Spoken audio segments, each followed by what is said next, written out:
yourself hate me. Ain't never met me. Ain't never had a real conversation with me. Now, but you hate me so much.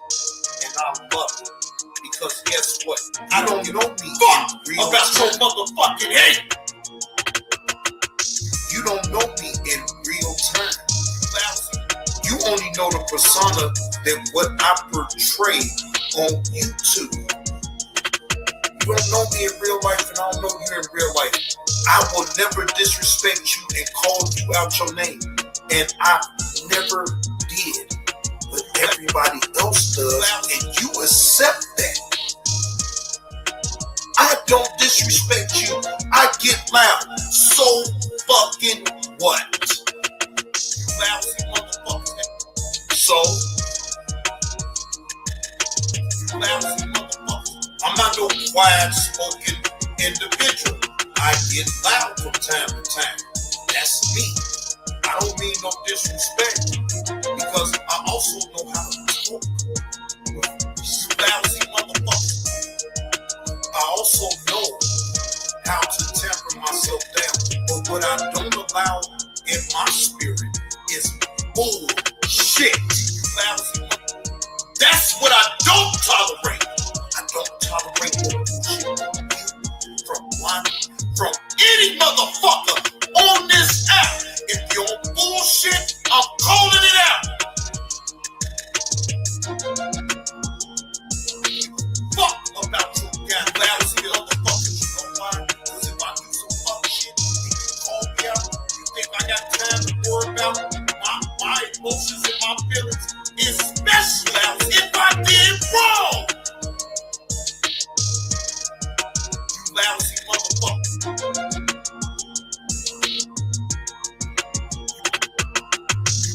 A motherfucker can't never say this out. I don't take accountability for my actions. You lousy motherfucker. Nobody. You got these stupid motherfuckers sitting up here talking about I quit my job at 7-Eleven. Motherfucker, have proven that I quit my fucking job at 7-Eleven. You lousy. What the fuck is y'all really talking about here?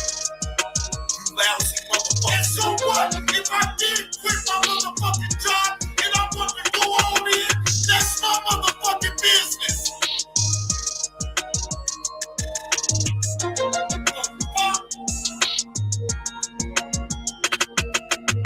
Lousy motherfuckers that don't support me anyway and call yourself hate me.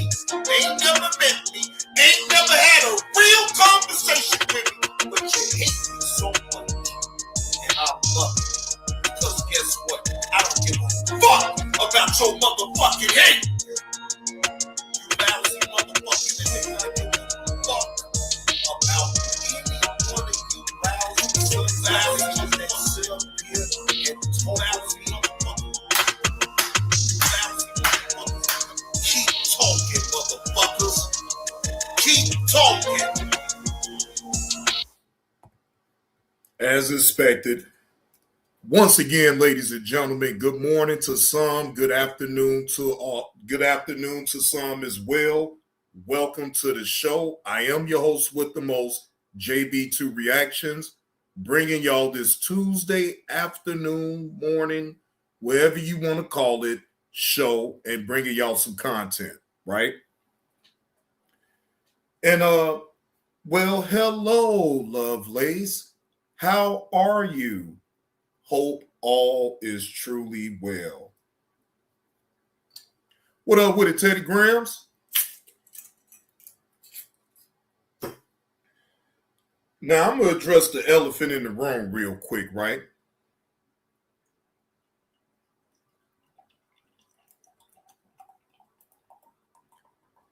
Any one of my moderators see Carlos up in the chat, hide him from my channel. I'm going to say that again for all my moderators, including my managing moderator. Carlos is not allowed to type up in my chat. Since I'm such an emotional man and I'm closed-minded, then there's no reason for you to be here. I don't need you to make my show. I can do that all by myself. But what I can't tolerate and let it be in my spirit is an individual that cannot be a man of his word when it comes down to certain things with me. I stand on principle. So I don't care how y'all may feel about Carlos. That's cool. Meet up with him somewhere else up in whenever somebody else go live. But he cannot type up in his chat. So call me emotional, call me whatever the hell you want to call me. Okay? You won't be calling me that on my own shit.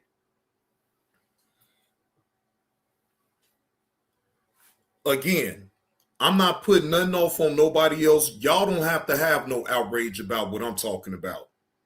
I have the outrage for Carl Franklin. I don't like him. I don't like what the fuck he stand for.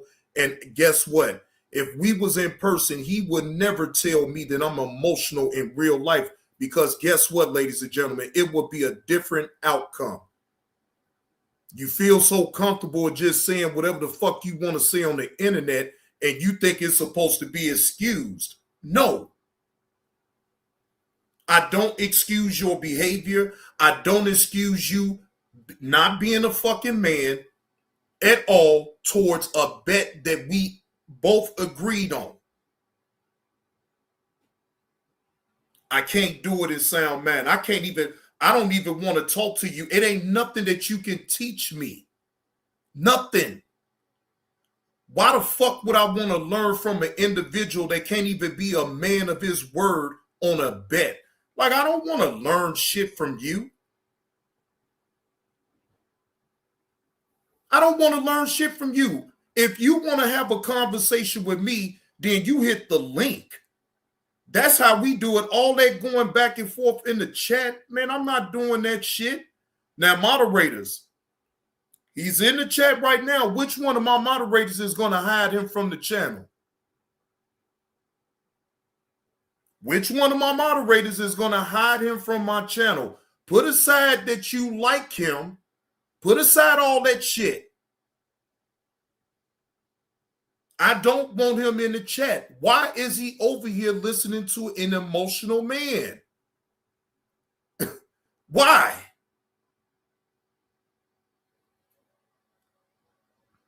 What up with it, the Beef Sector Podcast? No, you don't deserve to type in the chat until we can actually have a conversation, Carlos. Now, the link is pinned.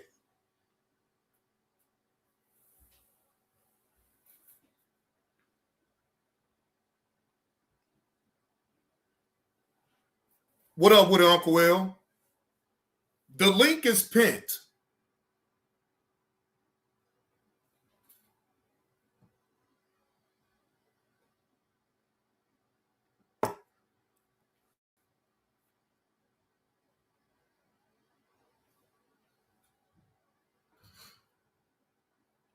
Already, Lovelace. I'm not putting nobody involved with what me and Carlos got going on.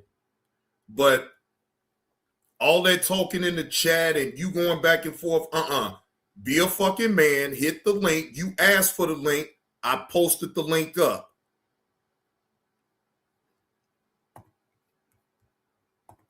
Nah, I don't have to involve nobody up into what I got, what me and Carlos, it ain't even no beef. It ain't even no beef, ladies and gentlemen. I'm being totally honest.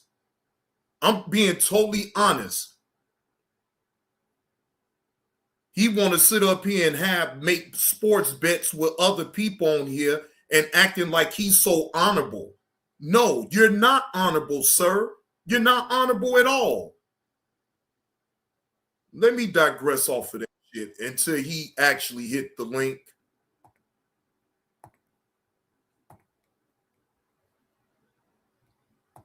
All right, so you to hit the link.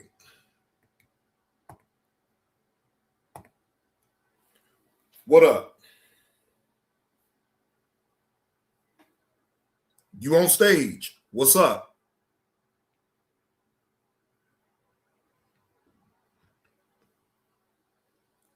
You're on stage. What's up?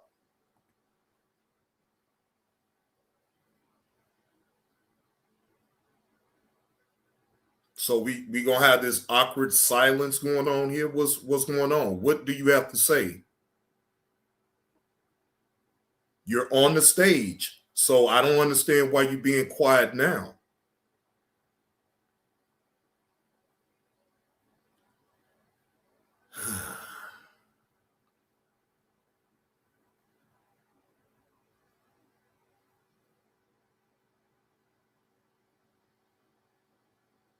So Florida man, you gonna say something, or you just gonna be quiet for whatever reason?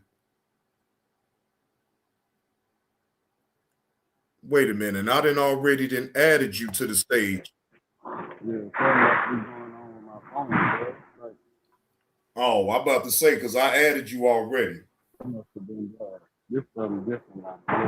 Bro. So what is the problem? You know what I'm saying? Let me tell you, today, this little backup today, you came back on the phone in a conversation. I'm talking with something. You not coming in clear enough.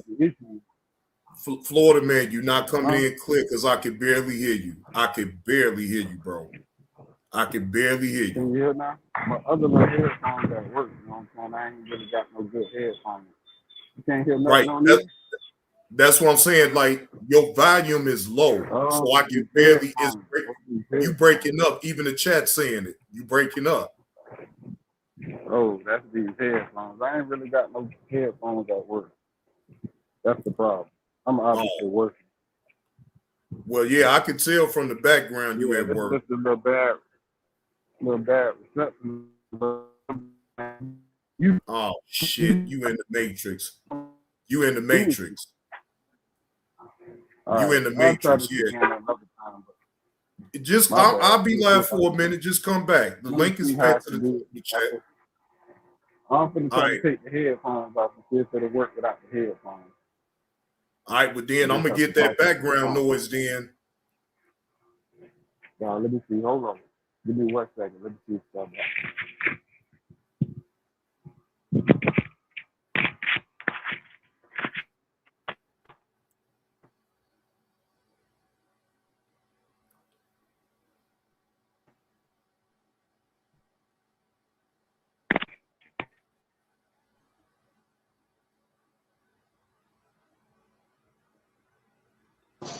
That's damn. Nothing different. Yeah, that is better. Something different now. Yeah, I can hear you. Yeah, clearly. I just had to take the headphones off.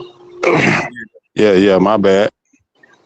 But so let me start back where I was saying before you couldn't hear me, because now I can't. But I'll just go with trying to hear you like this.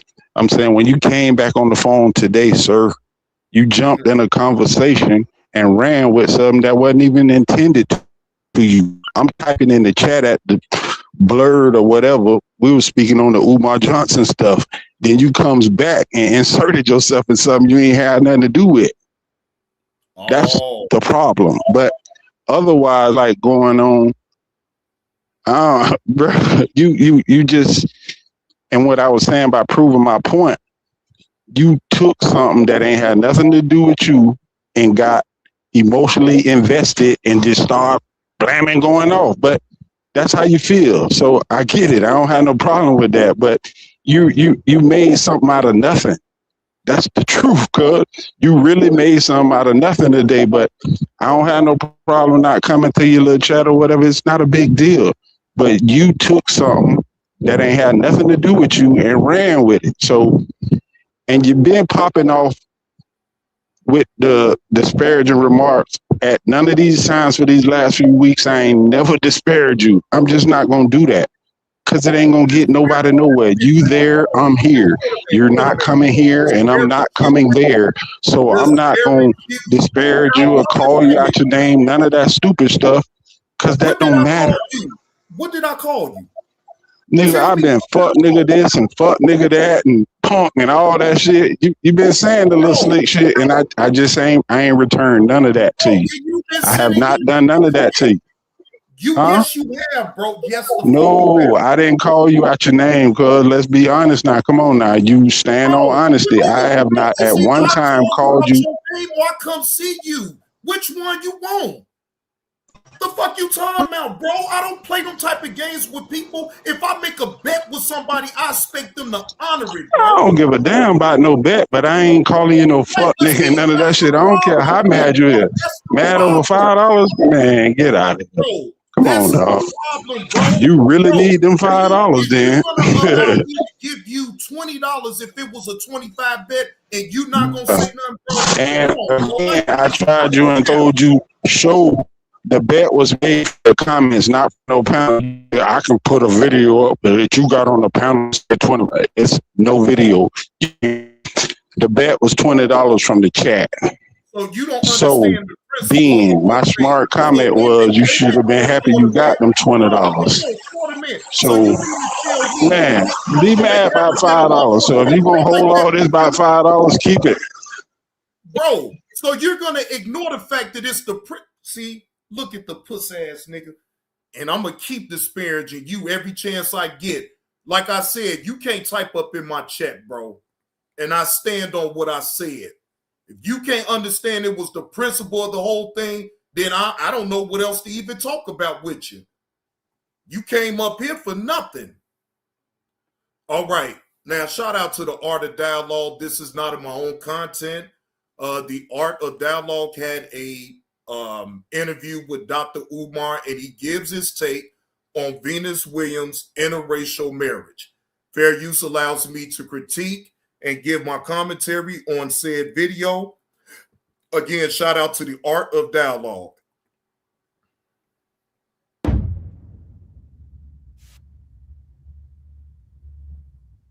How you feel about Venus Williams getting married to a white man? She from Compton, right? If I'm not mistaken. She's from Compton. She's marrying a white man, like her sister. I'm going to say this, and I'm going to be very tactful, Art, because I know what Venus and Serena had to go through. And let's also remember, Venus was out there first. She paved the way for Serena. A lot of people forget that. Even though Serena is the greatest tennis player of all time, even though she's starting to get some competition with Coco Gauff and some of these others. Shout out to them and the racism that they have to deal with every day. But remember, Art, white people were calling Venus and Serena monkeys, apes, animals. They were not put out the tennis matches. Remember, there were white people asking for Serena Williams to be tested to make sure she was not a man. They were calling her a transgender, Art. On the field, bro. So imagine, and I don't know what their self-esteem was like before they started playing tennis. Think about that. Their father was a strong black man, but we don't know what their self-esteem was like before that. We don't know who else influenced them.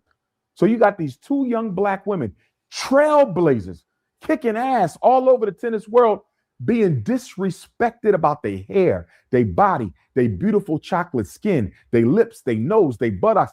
I love both of them sisters. I love them both, Art. It hurts my soul to see Serena Williams marry outside the race, but I know why she did it. She had been made to feel unattractive. Venus and Serena were the victims of psychological trauma at the hands of white America that Nicki Minaj loves so much, that she says she's so proud of. It was this America that did that to Venus and Serena. White people traumatized them two sisters, Art. And that's why, although I don't agree with Venus's recent decision to marry a white man, I don't agree with Serena's decision to marry a white man. At the end of the day, Art, these two women went into a hostile, white-dominated sport and took it over, and white people never forgave them for it. And in doing that for us, this is how I look at it, Art. And Venus and Serena sacrificing their childhood and their adulthood to show black girls what was possible on the tennis court. The collateral damage was their self-hate. And in order to rescue their self-esteem, they married outside the race because neither one of them wanted their children to look like them. And they didn't. Dr. What up with the heck, money? Dr. Umar, what? Dr. Umar, do it matter what race it is when they still look like they mom? Either way, whether if it was a black man that they married, whether if it was a Mexican man, whether if it was a Chinese man, like, bro, what? Huh?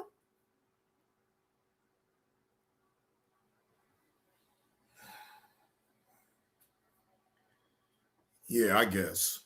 Want their children to look like them because they didn't want their children to be subject to the same type of ridicule and hurt that they suffered. I'm not giving an excuse because it's unacceptable, but I am giving a psychological explanation. You're not a psychiatrist, Dr. Umar. You're not even their psychiatrist. So who gives a flying fig about your opinion outside looking in now?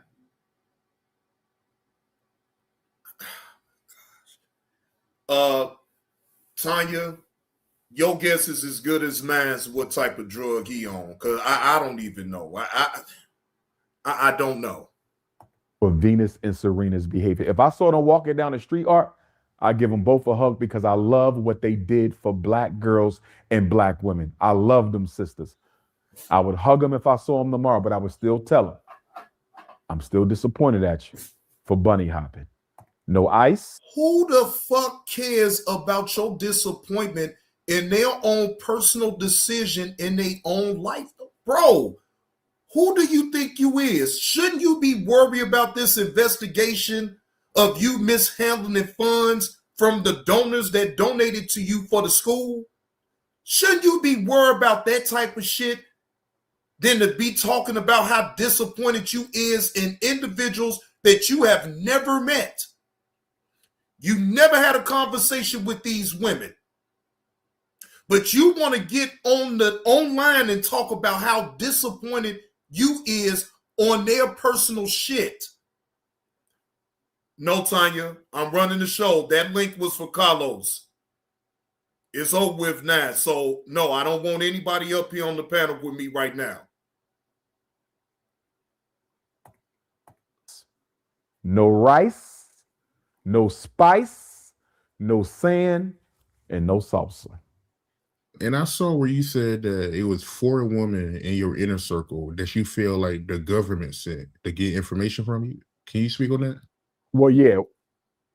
There are 4 women, and they're all black, of course, who I believe were sent to infiltrate me and my movement. So shouldn't the people be disappointed that you put yourself in this situation then, Dr. Umar, to whereas you have people that used to donate to you, sir. And now, since you have not been a man of your word and got the school up there, now the people are holding you accountable for your actions, Dr. Umar.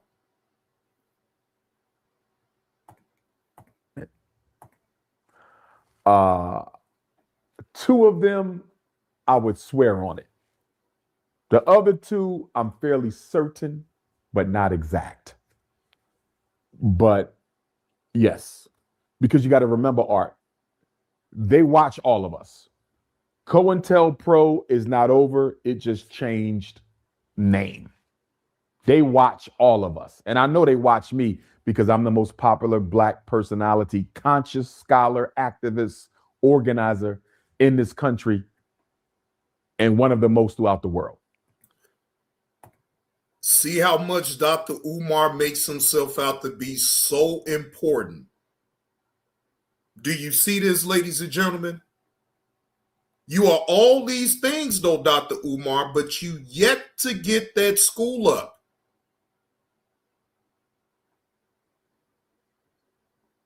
over exaggerating your own importance is diabolical. And so I know they watch me. And I have no vices. I don't smoke. I don't drink. I don't party. I don't club. I'm unmarried, Art. My only political weakness, What up with it, Lance? vulnerability, is I'm unmarried. So if we're going to get Dr. Umar, we got to send in some hood rats or some sophisticated sisters. No, Tanya, the school is not up.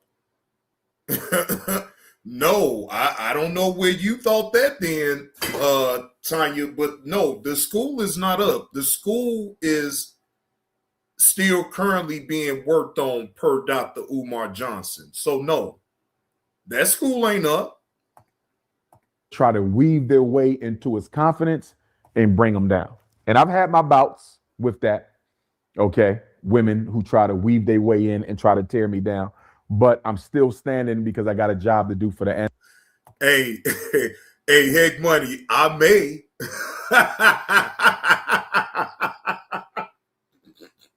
I just made, oh, Heck Money, I just made. Ancestors, I just have to be more careful with how I move because they're watching and they're coming and they're not going to stop, Art. You know, next year, Art, January 1st, is the first year of the second quarter of the 21st century. It's the first year of the second quarter of the 21st century. We did nothing as a people, collectively for ourselves, Art, the first quarter. No. Speak for yourself, Dr. Umar. You have done nothing on your own. You have been able to sit online, brothers and sisters, donations.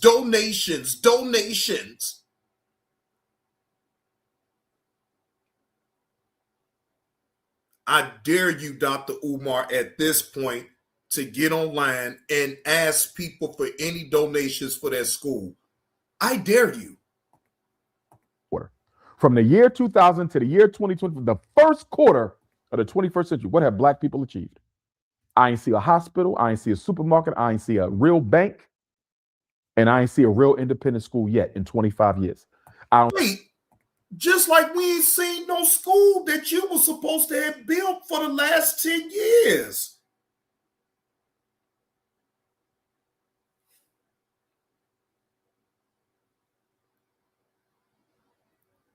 How the hell can you fix your mouth to even say anything about anybody else when it's taking you over 10 years to put the school up?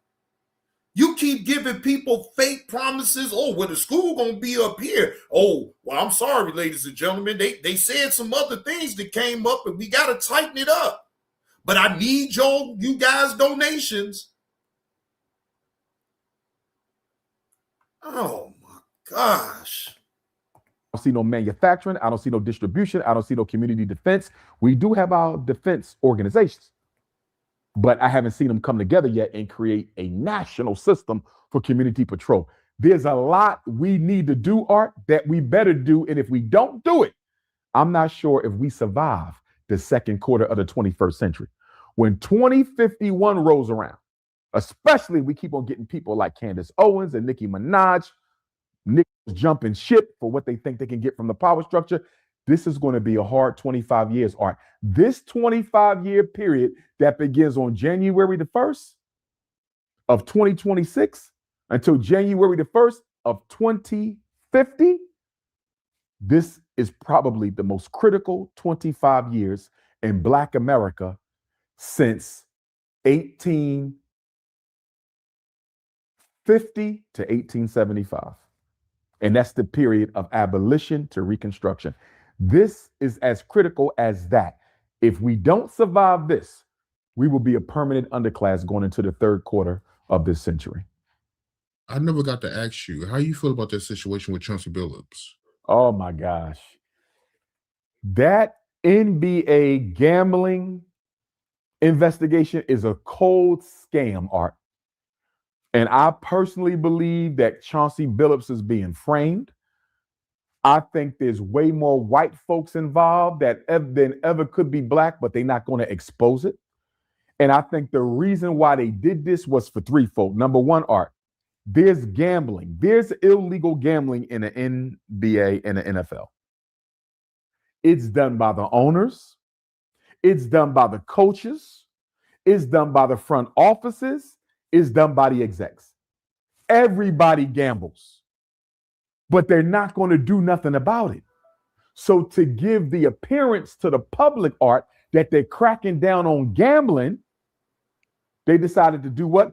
Go after the lowest man on the totem pole.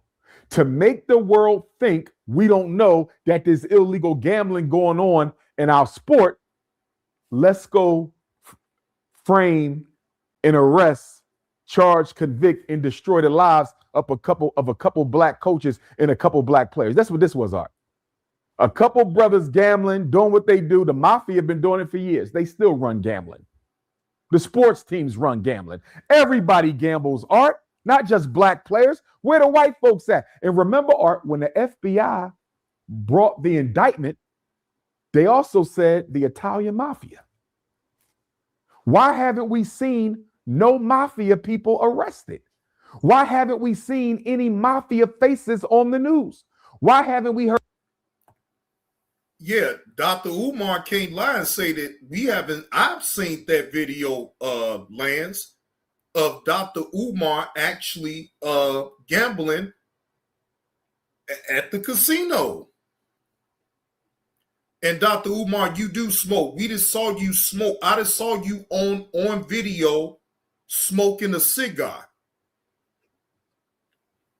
Now, you were smart enough not to drink on camera, but I saw you smoke. So that's a lie. I don't smoke. I don't drink. Bro, yes, we have saw you smoke. Now, again, the only thing that you've been smart about is not to put online that you've been drinking. Otherwise, I think it's cap too. I think you have had a drink or two. So I still call cap on that. Believe a word you say. Heard anything from Kamala Cash Patel, FBI Director Kamala Cash Patel? Why haven't we heard anything from him lately about the role of the mafia in this illegal gambling conspiracy? You mentioned the mob. You mentioned them. Why haven't we heard about them anymore, Art? You know why? Because they work with the power structure. Remember, the United States government wanted to hire the mob to kill Dr. King. There's an audio on YouTube, Art. You got to find it. It's one of the leaders of the 5 families of the mafia. I forget which one. This is in the 60s, where he admits it. He was being taped. He said the FBI came to us and wanted to hire us for the Dr. King murder. And we said it was too messy. We don't want to get involved. They used the mob to flood the black community with cheap dope, Art, to neutralize the black power movement of the 60s and 70s. So we know the government and the mob work together. So why would you mention them, Kamala Cash Patel, and not give us a single name of an Italian mob member anywhere in America that was tied to this conspiracy for which you're trying to destroy the lives of Chauncey Billups and others? This is wrong, Art. They did this to distract from the fact that there is gambling, but they want the world to think that they don't tolerate it when they do. Chauncey Billups was a fall guy and a scapegoat and a mule. That's what he was. This is wrong, Art. I don't like it at all. And they're also doing it, Art, because the greed of the gambling houses, they don't want black people to make a single penny off gambling, Art. Let's go back to the 1920s. Remember Madam Stephanie St. Clair? Harlem. Oh, no. I don't want to hear nothing about all this shit. But shout out to the Art of Dialogue. Shout out to the Art of Dialogue for their interview with Dr. Umar Johnson. But I don't want to hear no more of that shit at all. Fuck all that.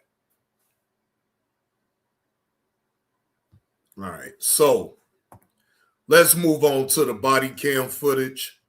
Right. Now, there's one body cam story, right, On July the 24th of 2025, officers responded to a resident for a call of a woman attacking her manager. Hey, G Mama Body, how you doing? Happy Tuesday to you.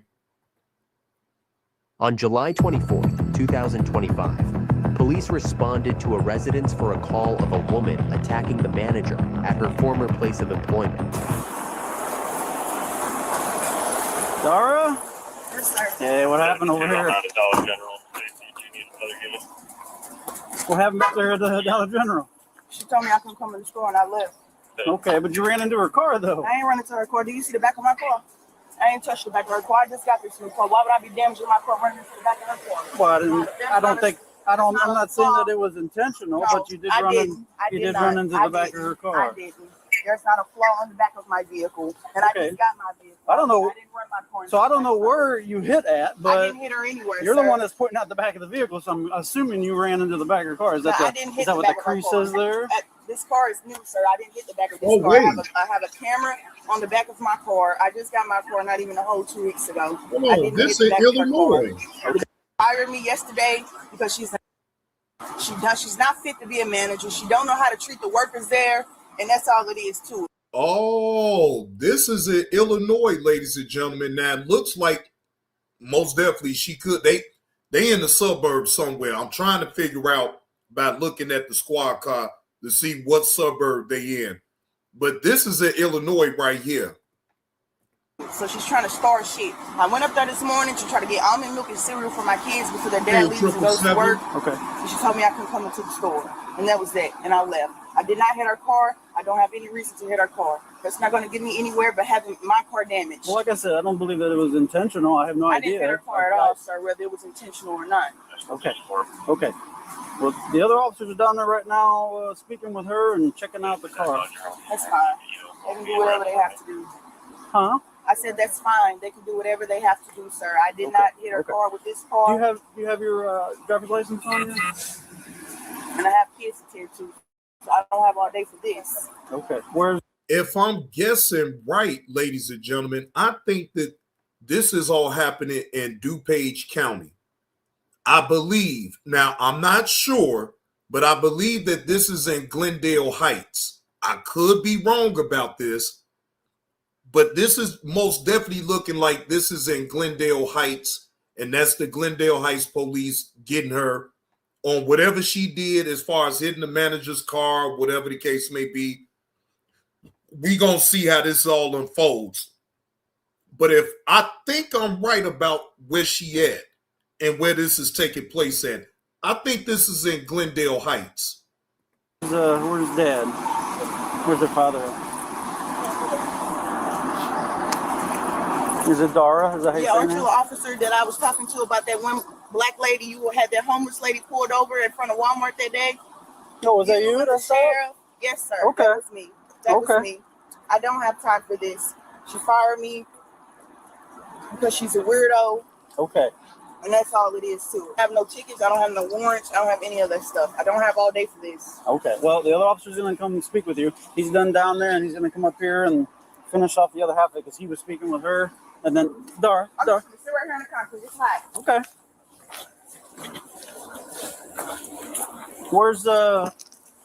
Where's your other half at? Where's your boyfriend at? Is he here? Hello.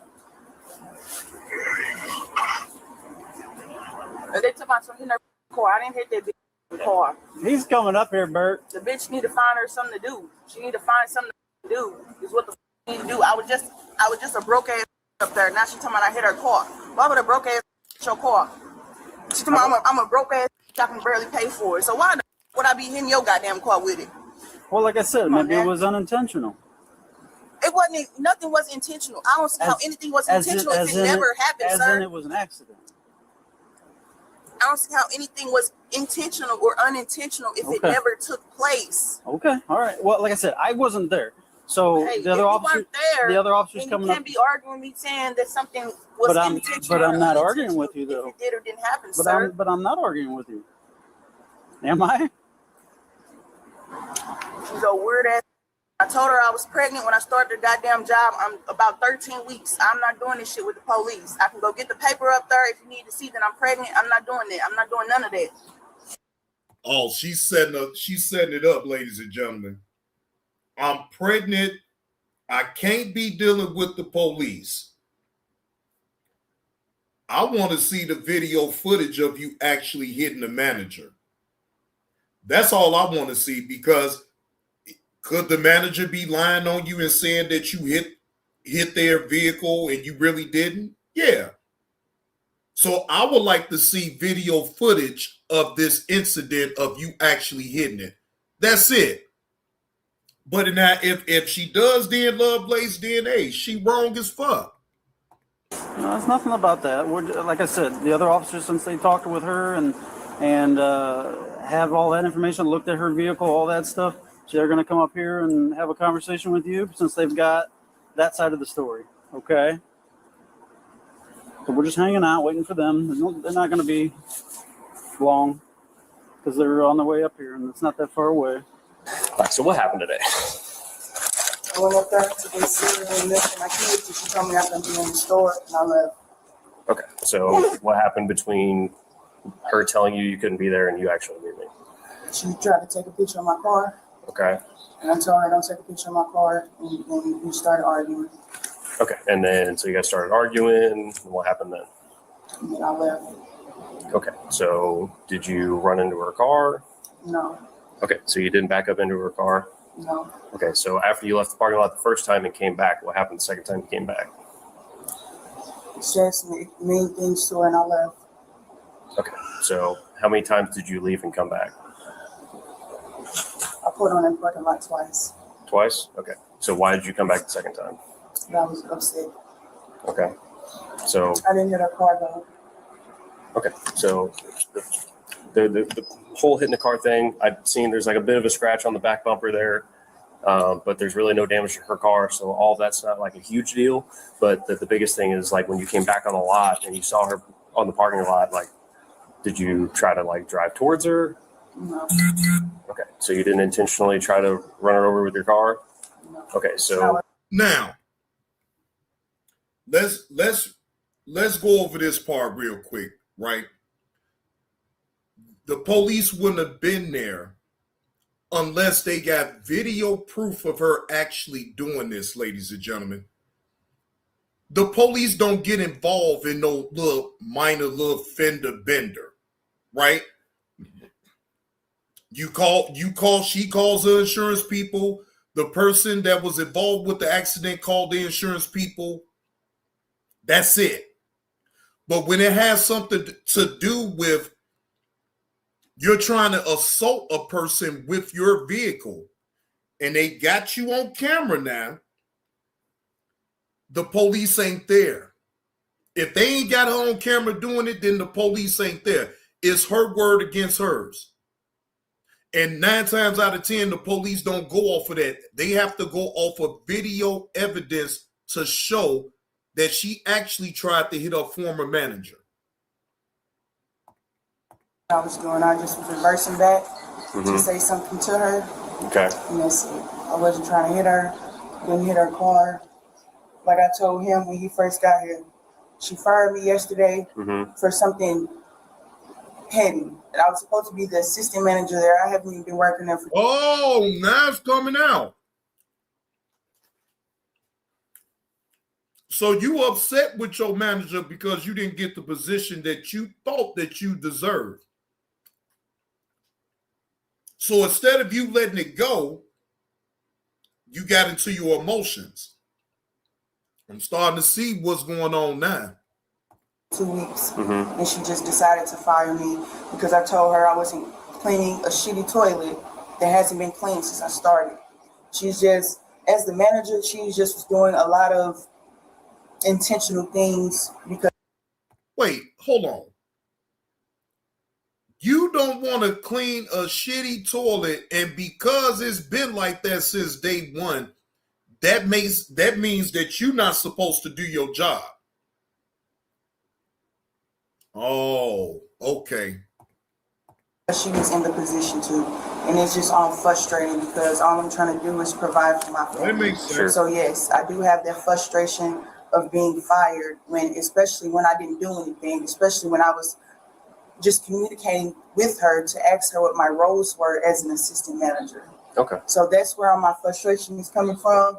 But as far as like trying to hurt her or damage her car, no, that was not my intentions. Just like I told them, I just got the truck, so why would I be trying to damage my truck? Well, I understand. Like you were just explaining, you're going through all this frustrating time. You can get really upset, and people do crazy stuff when they're upset. So maybe you weren't in the right state of mind, but at the time you were very upset and drove your car at her because you were mad at her. You know what I mean? No, sir, I didn't drive my car there. Okay. I was simply trying to reverse back close enough to her so that I can say what I had to say. But I wasn't trying to hit her with my car. Okay. So the issue is we've got other people saying that they saw it all happen and it looked very intentional. I'm sure Ashley is going to be saying the shit. Trying to be the manager of the store. She trying to be the manager of the store. And whatever she get high for trying to make sure she keep her goddamn job, of course she going to kiss her ass and say what she needs to say. I don't know what else to say. I didn't try to hit her. Okay. Well, here's the thing. We weren't there, right? So all I can do is talk to you, talk to people that were there, and try to figure out all what's going on, right? Mm-hmm. So that's why we've got another officer down there trying to review whatever cameras are in the store so that we can try to get a better idea of what happened, because we got one half saying one thing, another person saying another thing, and we got to try to piece it all together. All right? Are you the sheriff? No, ma'am. I'm just a police officer. Oh. So yeah, we're with Glen Carbon. So. Like I said, we're trying to get all of this figured out, and that's why I'm here talking to you. Once we get this video, don't want to I don't want to prolong all this, and for my children to see all this going on. So no, I completely understand that. So you said, what kind of children? How old are your children? 4 and 1. 4 and 1. Okay. Is there anybody else here with them? Their dad. Their dad's here. Okay. I just want to make sure we weren't leaving them up there by themselves or anything like that. My head trouble? Maybe. I do something to that, though. Not right now. Too old to do something. Yes, sir. So, like I said, what I'm going to have you do. No. Hey, the white man had to come through and get to his house. Oh, shit. This is funny, right?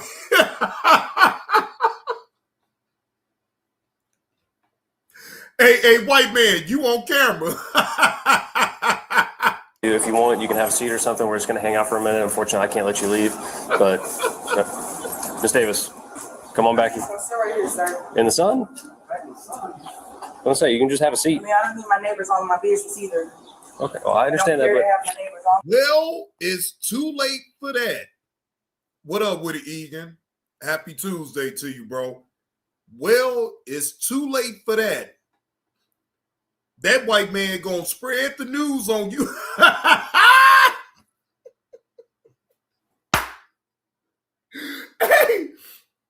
Hey, that white man hurry up and got up in the crib. You know he got on the goddamn phone and was calling some neighbors around there. Hey, do you see this black girl right here? She's going to jail. I believe she hit her former manager.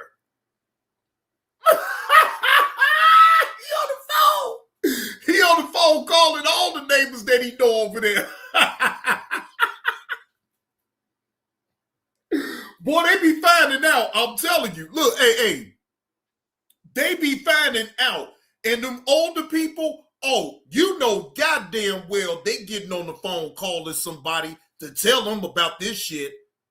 Look, hey, are you at home? Hey, look out of your window and look at this black woman go to jail. Boy, I'm telling you, hey, look, he ain't had no other choice but to go to his house. So I ain't gonna say he was nosy, but he sure do got some goddamn tea to tell the other neighbors. Okay, but I also don't need you walking around all over the place. You know what I mean? I need you to kind of sit in one spot. So if you can have a seat there, hang out with Officer Barth here, I'd appreciate it.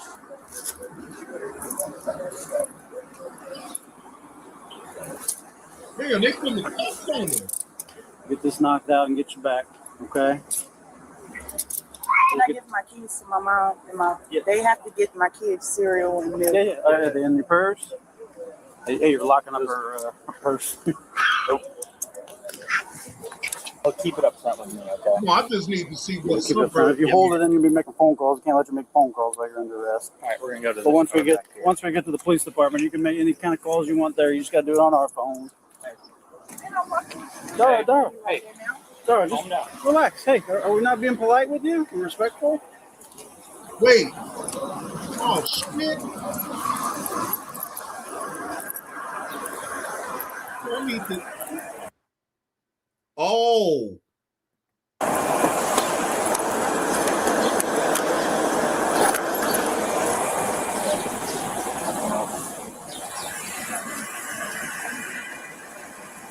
Okay, that's in Glen Carbon. That's it. Hey, Jonathan G, what's going on? Now I'm about to look this up. Hold on.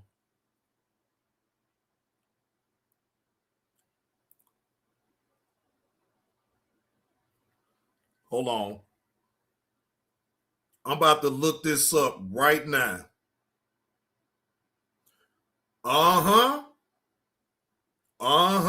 Damn. Look, she far as hell, ladies and gentlemen. I just looked this up. Glen Carbon is a village in Madison County, Illinois, part of the St. Louis metropolitan area, known for its coal mining history and suburban feel, with parks and trails like the Nickel Plate Bike Trail. All right. Now, from here, from where they is right there in Glen Carbon, that's a 4-hour trip. Yeah, Lance, that's a 4-hour trip. So that's in a whole nother city, whole nother county, all that shit. That is 4 hours away.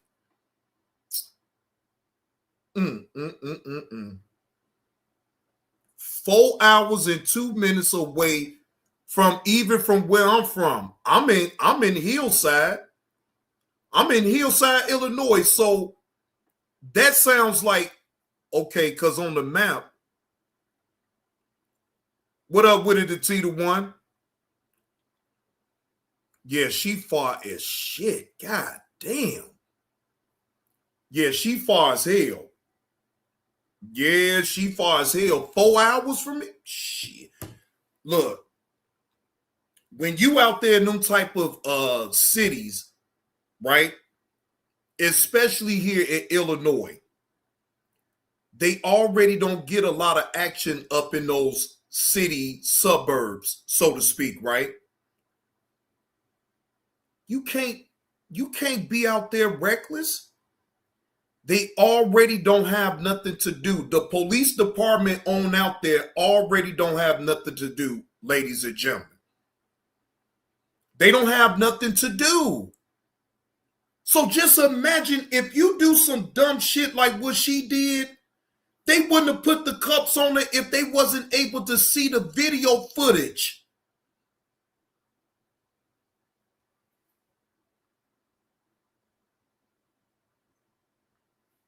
That is so messed up. That's messed up, ladies and gentlemen.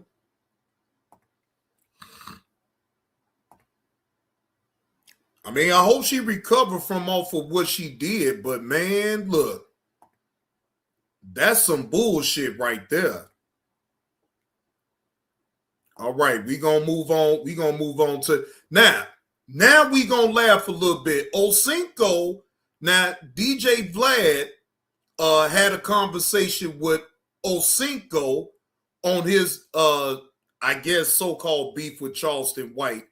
So let's laugh a little bit about this. Shout out to DJ Vlad for the content and for the interview with Osinko.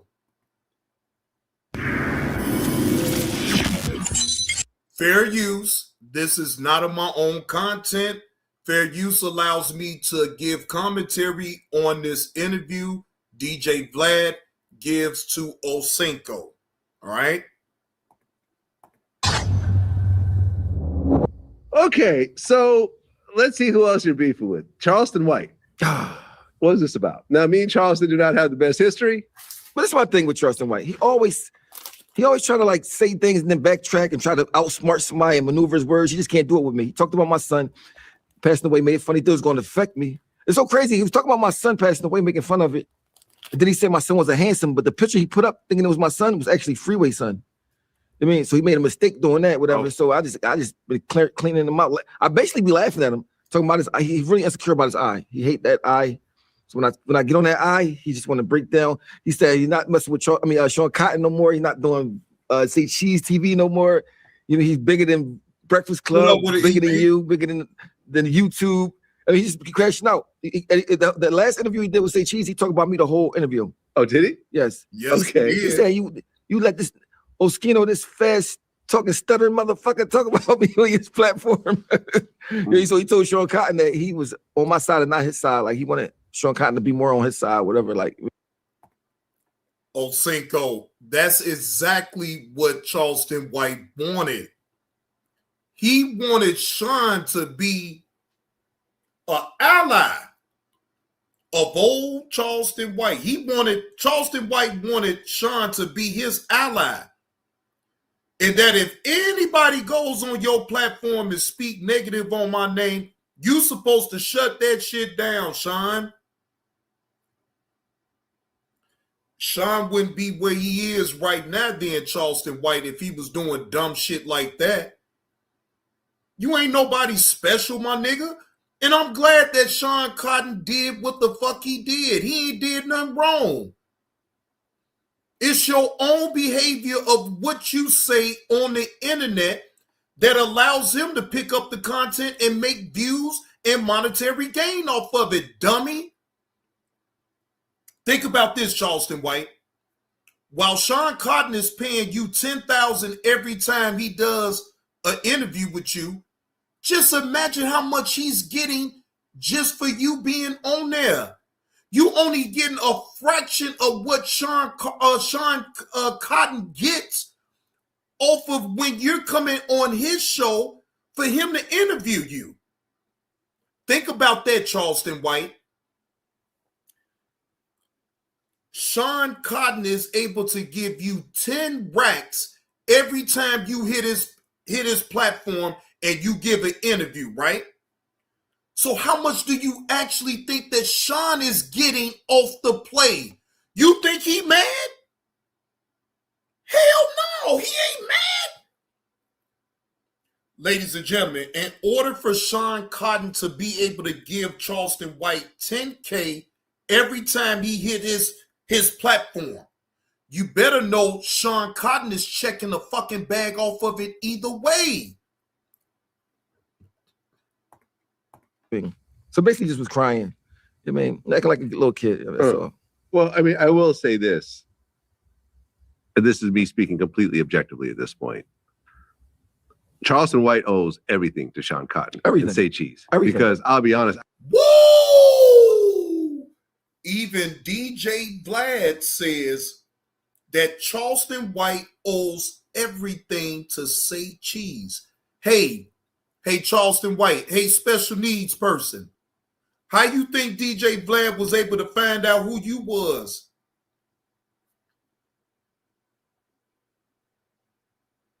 But you tried to shit on the man and make it seem like he's just throwing you all under the bus. But in fact, your own behavior has thrown you under the bus, Charleston White. Your own behavior. I'd never heard of Charleston White until I saw him on Say Cheese. And because he was doing such big numbers on Say Cheese, we reached out to him and we did 2 interviews with him. So that was all Sean Cotton. Sean Cotton gets all the credit for Charleston White. So for him saying that he don't fuck with him and he's turning on whatever else. He said they want to see him fail. He said he only mess with Joe Rogan and Adam Ross and he's not doing YouTube. Has he done Joe Rogan? I don't think Charleston White's never done Joe Rogan. I don't even think Joe Rogan will let him on his platform. Yeah. No, Cinco. He is a caregiver to Aiden Ross Nuts. Pause. No, Cinco. Look, the next time you talk about that special needs individual, Charleston White, all you got to do is tell him he being a caregiver to Aiden Ross Nuts. I bet you that motherfucker gonna get mad after you say some shit like that. You already got his attention. But I mean, so like, I don't know what, but so he was crying like, yeah, say cheese. The reason why he can't get a brand deal because of the titles of his videos on YouTube. No one giving Charleston White a damn brand deal. Nobody. I mean, this dude wants babies to die and makes fun of dead people. And he talked about everybody he talked about. Yeah, every race. Thank you, Vlad, for saying that. Now, Charleston White, who in the entire fuck gonna give you a brand deal when you sit up here and talk in a disparaging way about people that is deceased, whether if it's kids or adults? Ladies and gentlemen, if it was a sponsor in the chat right now, right, and y'all heard me talk negative or very vile about the death of kids or even grown people at that, right? Would you want to give me a brand deal? Would you be my sponsor? If you heard me talk like this on a consistent basis, would you want to give me a deal? Would you want to give me a brand deal? Oh man, you taught your own self about them deals, buddy. This thing you could possibly say I think he said he wanted to rape Asian babies, and he would hail Hitler and want Jews to die. I mean, the worst thing he did was he talked about my kids. But wait a minute. Hey, Vlad.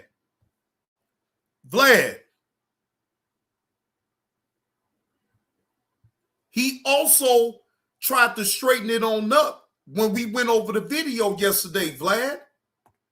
Oh, Vlad, wait a minute, hold on. When it was something said about he like, yeah, them Jews. Oh, I mean, them exclusive producers. Wait a minute, Vlad. Here go the interview right here, Vlad. Here go the interview right here, Vlad. Here go the interview. Every major outlet picked that up and pieced it. Here go the interview because right it here. didn't look ugly. He wasn't going off, and he explained in detail a candid interview with Sean Cotton, homie that made every club say, "I'm sorry." You're right, Charleston. The title didn't do that. The title hurt me. But nigga, that picture of Charlie Kirk right there, that thumbnail, is what got white folks to click on it. Nigga, we want to grow. Oh, yeah, at least I am. So nigga, I ain't got this far. If I stay here, I'll fade away. Yeah, I'm not, I definitely agree with a lot of things you said. So I say I'm growing past YouTube. No, you're smart. I mean, anybody that wants to be a superstar, and anybody that's what the fuck is you, ladies and gentlemen? Can anybody tell me,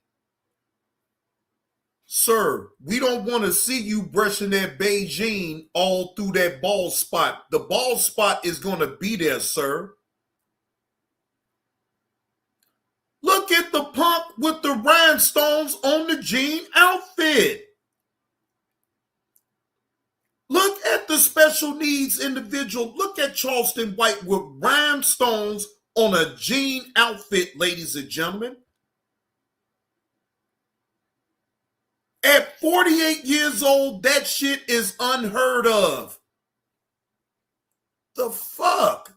that wants more has to stay uncomfortable and has to be a forward thinker, which you are. I never, and I just want to say this, it's not me going against your what you're saying. I never purposely tried to put you in any beef. I never purposely tried to paint you to be this bad guy. No, Sean, you didn't even need to explain that, because you know why? Charleston White is a bad and bougie bitch. Okay? Now, Lance, you know this ain't right on Charleston White wearing a blue jean outfit with rhinestones on it. I asked Mafia Anthony the same goddamn question. Mafia Anthony know I ain't lying.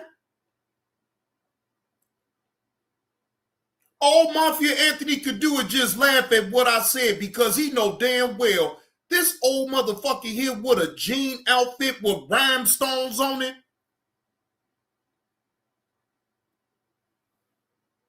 If this don't let y'all know right here that he is a special needs individual, then I don't know what is. He is really special needs. Speak very highly of you. Very, very highly of you. But I do think that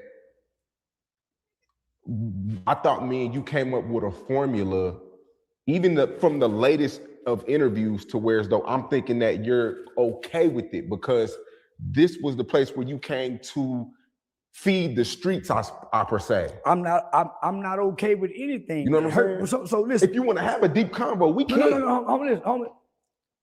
I'm not okay with doing something that worked 3 years ago. That worked for you. It don't work for me. It worked for you. It don't work for me. So I know your audience is a dumb audience, right? They're not intellectual. They're dumb, stupid street motherfuckers. Half of them barely got a high school diploma. So I know what to get at. We're not going to ask intellectual questions over here. But Say Cheese TV brand is not a marketable or positive brand that people appeal to. It has a negative element attached to it. I don't think so. Our interviews aren't seen as the great views. Yeah. But nigga, to the minds of, they're not. That's why certain people won't come here. Mm-hmm. It's gonna hurt their brand over here. This is a street brand. Mm-hmm. This is not a brand that people go anywhere. This is where you come when you're going down. Who else have sat here and went up other than me? The baby. You want me to keep going? After me, hold on. It's a thousand people that came here. You're missing what I'm saying. After me. What you mean after you? Like, who have sat here after me and went up? Those people who went up haven't came back. A lot of people. Name one. That's the game. I'm not no bitter ass nigga that's mad at people for not coming back. We came here, they did their thing. It's a lot of people that didn't go. That's with the Vlad. Cardi B did a Vlad interview early in her career. She never went back. That's the game, bro. Nobody who goes on Vlad, nobody who goes on Vlad goes up. Get him, Sean, get him. Get him, Sean. Don't let him. Get him. Get him.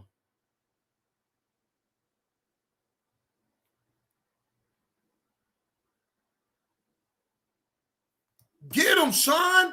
Don't let him get away with that shit. Tell him again.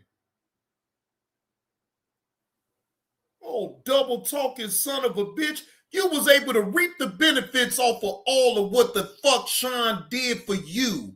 And now all of a sudden, he's the bad channel. He's a bad podcaster. Now can't nobody grow if you go on Say Cheese TV. Well, Sean Cotton, can I come on there, man?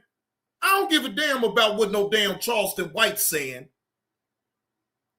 Help me boost my damn channel up then, Sean. Since this ungrateful son of a bitch right here can't understand the logic of business. Bro, nobody who sits on Vlad goes up. A lot of people have been on Name Vlad. one. A lot of people have been on academics. Nobody and they don't who come sits back. on academics goes up. When you have a team, and you sign to a label, because I have a label that sold millions of records. Look at the plaques right here, millions of records. When you have a team and they go platinum and they go gold and they're signed to a major label, you have to do top 40 interviews like The Breakfast Club. You have to do the bullshit ass XXL shit that Pooh Shiesty just did. Because their team is telling you that's to go mainstream. That's fine. I don't care about going mainstream, bro. I don't care about having rap friends. I don't care about these streaming ass niggas, bro. I'm cool. I'm cool, bro. You missing what I'm saying? No, I get what you're saying, but I don't. This is Look, see, now you want to still try to tell Sean like he don't understand.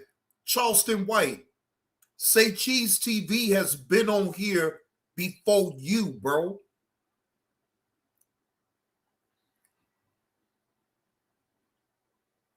Bro, it's up to you to take the publicity that you get from these larger platforms and do something with it.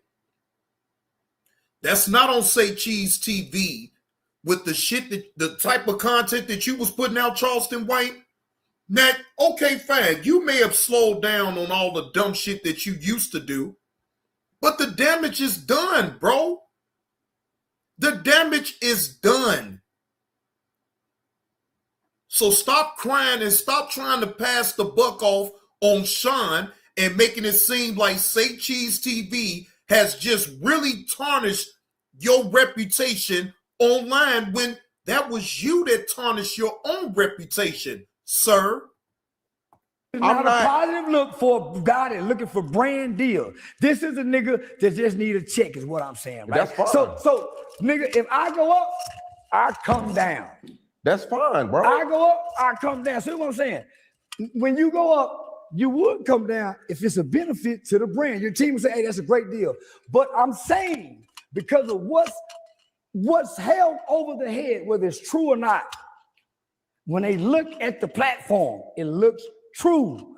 Based on what? They don't have nothing else to go on. Most people don't even know what you look like to say is you. Man. Just has something to do with branding, marketing, and sponsorships and advertisement. You're the right. Same shit that you putting every minute on a commercial. When you get to a certain point, you can't come back down here because what's associated with this brand has nothing to do with the individual. You right. So I'm not attacking you, nigga. No, you right. Nigga, I'm saying, why come to a platform? This is why I don't do Adam 22, because I watch people go sit on Adam. Nobody goes up. A lot of people went up on Adam, bro. Name one. XXX Tentacion. He's dead. He didn't kill him. Matter. Name another one. 6ix9ine. Well, he very came up, early. So he came up from Adam very 22. early.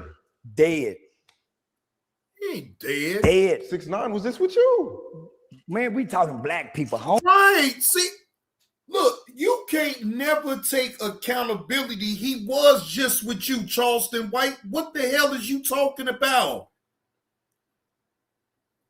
You see, he got every excuse to give Sean in this situation. Boy, you won't take no type of accountability for your own actions, bro. Right, KTC, C-Dub mad. He can't take off anymore. Dude, your heart not right. You can't win if your heart not right within. How you gonna win when your heart not right within? I mean, come on, bro. It's the same shit. It's not the same shit. Bro, a lot of people have went to Adam 22, bro. Lot of people, so bro. as long as I've been watching Adam 22, I haven't seen nobody go up. He broke a lot of people, bro. I haven't seen nobody go up. And I'm with them people. He's begging me right now. Nobody's went up past Adam 22. Nobody. Whack 100, nobody. Everybody go there, goes down. Vlad TV, name somebody who went there and went up. They was already big. Charleston White came to Say Cheese TV and went up. Name another unknown person nobody knows that came here and went up. They was up and went down. It's a lot of, Vlad. I'm trying to, Vlad? Name an unknown person who has sat on these platforms and went up, because that's what these platforms supposed to do by based. Imagine this, ladies and gentlemen. When Charleston White first got on the scene, Charleston White had a red jogging outfit with no jewelry. He didn't have all that shit going on. He didn't wear that jogging outfit with no damn rhinestones and shit. I still want to know who the hell told you that that was cool for you at the age that you at now, 48 years old, that was cool. Whoever told you that that shit was cool for what you wearing right now, on the Say Cheese TV interview, they sent you the fuck off, bro. I want to know who told you that shit was cool, bro. Off exposure. Yeah, I mean, you are anomaly, bro. That's not. We understand that, bro. I ain't saying me. You making this personal, nigga. I'm not making it personal. I'm not saying me. I'm not making I'm it saying personal. platform and brand. I said this you, ain't about I said me. you went Who up. have come on these platforms and y'all made go up since y'all got all these deals and access. Y'all ain't made no streamers, no nothing. It's a lot of people that went You up, keep bro. saying a lot. Give me one name, nigga. On Vlad? Any platform. Yours, Vlad, Adam, DJ Academics. Y'all ain't made nobody. It's a lot of people, bro. Ain't nobody went up but me. Nobody. Mm-hmm. Everybody sits here, go this way or down. Adam 22, this way or down. Cam Capone, this way or down. Anywhere, nobody goes up. I feel like you did the work outside of the platforms, bro. Oh. I tell you that a lot. Hold on, wait. You did the work outside of the platform can only. Somebody take a screenshot of that shit. Somebody take a screenshot of that. It should be a troll comes up and say, I have no hair in the middle. C-Dub. Why, Charleston White? Why would you bend your head down knowing that you ain't got no hair in the middle and that Beijing ain't helping?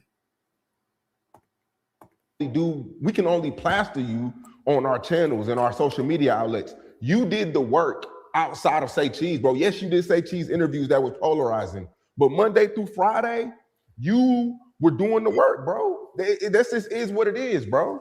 Man, a lot of these people the are platform paintbrush has more power than the work that you can do, boys. It take two, bro. The platform. It take two. When an artist, he's telling you from a nigga from that side. When an artist, it do take two, Charleston. Although he has the paintbrush to paint the picture, you have to give the artist a picture to be able to paint. Charleston White, who do you think you talking to, bro? The artist need to be able to have to take a look in order for him to paint the brush and paint it with his brush on what he sees and what he hears. Man, no, Teddy Grahams, don't send him off even with that, with no damn man unit. Just cut the shit off bald. Somebody in his camp is telling him to hold on to that bullshit, which they are wrong. They making him look bad. Whoever told him that wearing a jean outfit with rhinestones on it, they were wrong. They sent him off. I'm telling you from this side, that platform can do way more for you with their brush than any work you can do on this side. When an artist signs to a label, yes, they're going to give you an advance. You're still going to have to go in that studio and record a hit, bro. It takes two. It's not fair to put it on one person. Some people don't have to record a hit. They piece together and make a hit for them. They paintbrush does way more. That's why the media can demean, can ostracize. The media has the power to destroy, make, or break you. They have that power. You don't. That's all I'm saying. The person that's over here where I'm at don't have the power to make or break themselves. The cameras do. The narrative does. Whoever controls the narrative, the paintbrush is the narrative. It's easy to say that when this is how you make your money. I had to beat y'all against this to make my money. I know it wasn't intentionally. It was unintentionally done from lack of knowledge. I'm telling you as a friend, I've been studying this shit, trying to figure it out. Nigga, I done went from the high. If I can get their attention with the things I'm saying, why wouldn't my friends listen? That's all I'm saying, nigga. This ain't got nothing to do with you, they. This is branding, marketing, and sponsors and advertising. That's all this is about. And this could hurt you here if you sit on the wrong one based on their perception, not your truth. Not your truth. So up there, everybody says it's risky to come on any of these that would take it to YouTube. That's all I'm saying. So I got that knowledge where? 6ix9ine's team.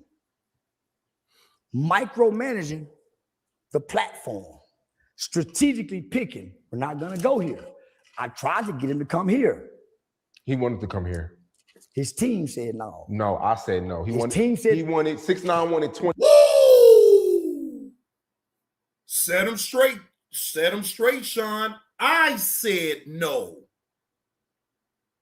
See, Charleston White always got to be fucking right about some shit. No, bro, you wrong. Damn, you trying to big boy Sean seems like every chance you get. 20,000. I got the text message right here. He wanted 20,000. I said, I ain't paying him no fucking 20,000. He just went on Vlad academic. he trying to get some money. He hungry for some money right now. He's going renegade. Yeah, but I said no. Well, Steiny, so they wanted me and him to do it together. Steiny, I did it with him. Mike the Blue, they did it with him. I became a marketing tool for to clean his image up. That's what I'm telling my people. How can the white folk use me for this, but y'all get me over here and use me for this and think it's okay? Nigga, please. That's why a nigga got to go over there. Because you come over here and try to teach. Man, I ain't putting you down. Nigga, come with me. But you can't make nobody come with you no damn well, Charleston. Who the fuck? Now you want a man to follow you on what you're doing. What the fuck is you talking about? Why do Sean got to follow you in the first place? Sean has been doing very well for himself before you even came around, Charleston. So why do Sean have to follow you in the first place? You do exactly what you need to do to better your brand. Sean Cotton, Say Cheese TV, is already established. He don't give a damn about all that shit that you even talking about. He just letting you talk. niggas take everything personal, my nigga. I'm saying, nigga, I'm growing past this shit. I'm growing past it because this hurts me more than it have ever helped me. I just fight to keep winning. Marketing, advertising, sponsorships. Dallas got more media outlets than anybody in the country, but it don't reflect that. Nobody's got the sponsorships and the advertising. They all going to Miami and all the companies here. So I'm saying, nigga, somebody ain't understanding something. So that's all I'm saying, fam. Yeah. A lot of great points. I even learned some shit today. But a lot of stars have been made on with the Say Cheese shit too. I know that. Now you are a powerhouse, and you know. And not, homie, I know it's not about talent. you. Everybody got a talent. I took the time to learn what I'm involved in. The content creation. Okay, if they keep fucking with our money, I keep coming over here getting paid for you, but everybody I'm getting paid with, they fucking with their money. You guys are accepting it. Well, how long does it take? Oh, man. They playing with your money and my money. I don't let them do that to me and just accept it. How can we beat this? Well, why are they doing this? Advertisers, sponsorships. Well, how do I get that? How? Nigga, that's why I'm in these clubs. That's how I got them, in their club. I took the picture with the right person in a liquor company and said, hey, you know Charles? You think he would? Brand ambassador. I got a partnership I met with the owners of Blue Flame, the general manager of Ecstasy, Taboo. I done got with all these people. I'm in the club every night. Hey man, why we can't come together collaboration as brands. Blue Frame is a major brand. I host brand collaborations. I get the liquor in here. I got a water company that want to give me a water deal. So I'm saying, I can't do this here because of the brush and the questions that's being asked. The brush. So even though we partners, the questions I'm gonna ask. And based on those questions, either hurt or make what could come to all of us. So I go where something can come in return of this rather than hurt something. I notice at times my truthfulness hurt what could come and how. So why would I come here and I can't be truthful? Nah, bro. Hey, this ain't got nothing to Yeah. do. So based on the questions that I get here, it's gonna take me to the street shit. But see, because what the audience is looking for. but we Charleston White, you stay on the street shit. What? Charleston White, you the one that stayed on the street shit talking about these rappers getting online, antagonizing people.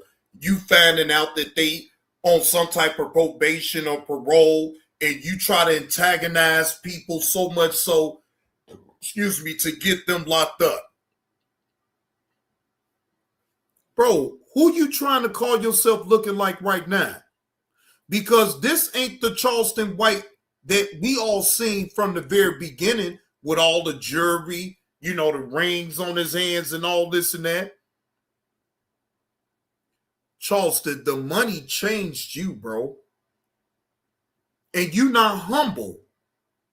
And guess what? By you not being humble, bro, ain't nothing good gonna come for you at all, bro. Because you're not humble enough to understand that you was in bed with everything. You was cool from the jump as far as with Sean Cotton, his titles and his thumbnails. You was cool with it. You know why, Charleston White? Because you benefited from it. You dumb, stupid son of a bitch. You benefited from it. So now you come on the very platform that made you into a household name, so to speak, and you come and shit on Sean? Bro, ain't nothing good. You can sit up there and be a caregiver for Aiden Ross nuts all the fuck you want, bro, but the shit ain't gonna work out for you. I'm telling you.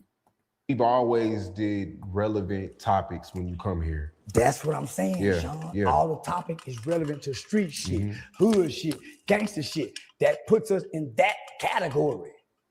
Not everything. We talk about all the time because Say Cheese TV, based on the algorithm, keeps it in that category. That's why we have to wait 5 to 6 days for approval. Yeah. Because of the category we're in. So that's why I'm saying our topics are great, meaningful, but it's for this category. Nigga, I want to get you in the category where Antoine Daniel, soon as you press in, it's green monetized.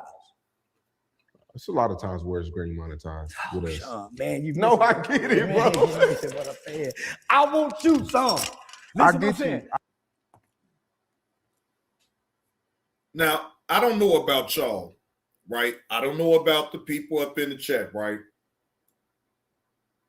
But this is my own personal opinion. Charleston White, you ain't no man, bro.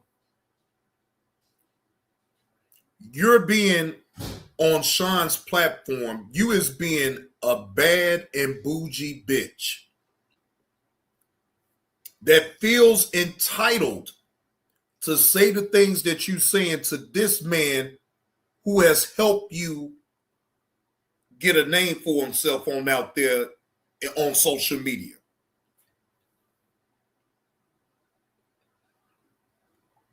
Nothing good comes from people like you.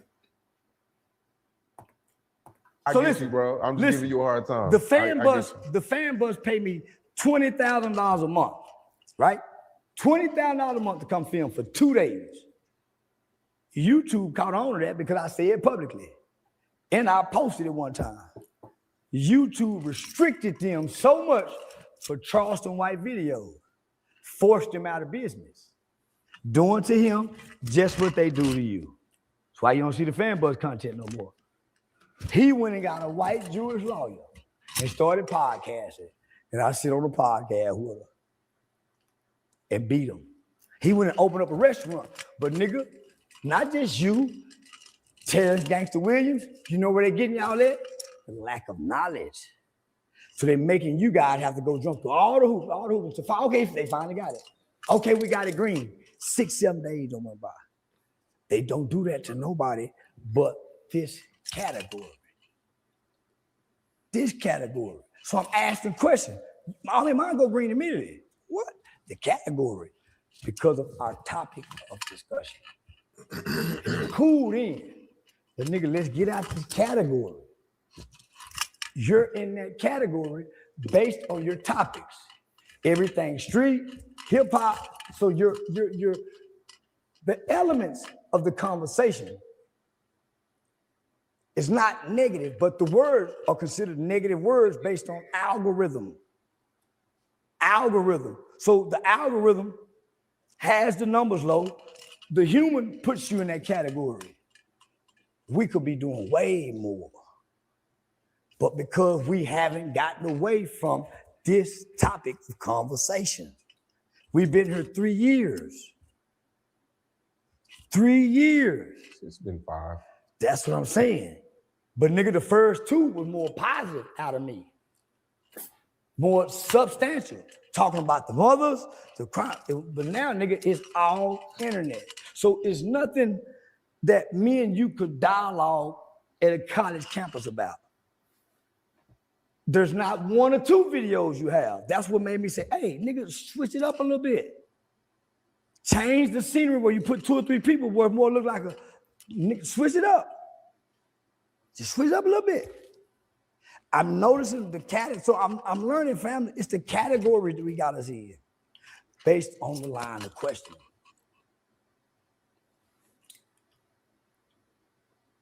So, man, I'm learning, nigga. So I'm saying, nigga, I'm saying this, and my nigga said, oh, nigga, yeah, we know, nigga, but if I don't share it,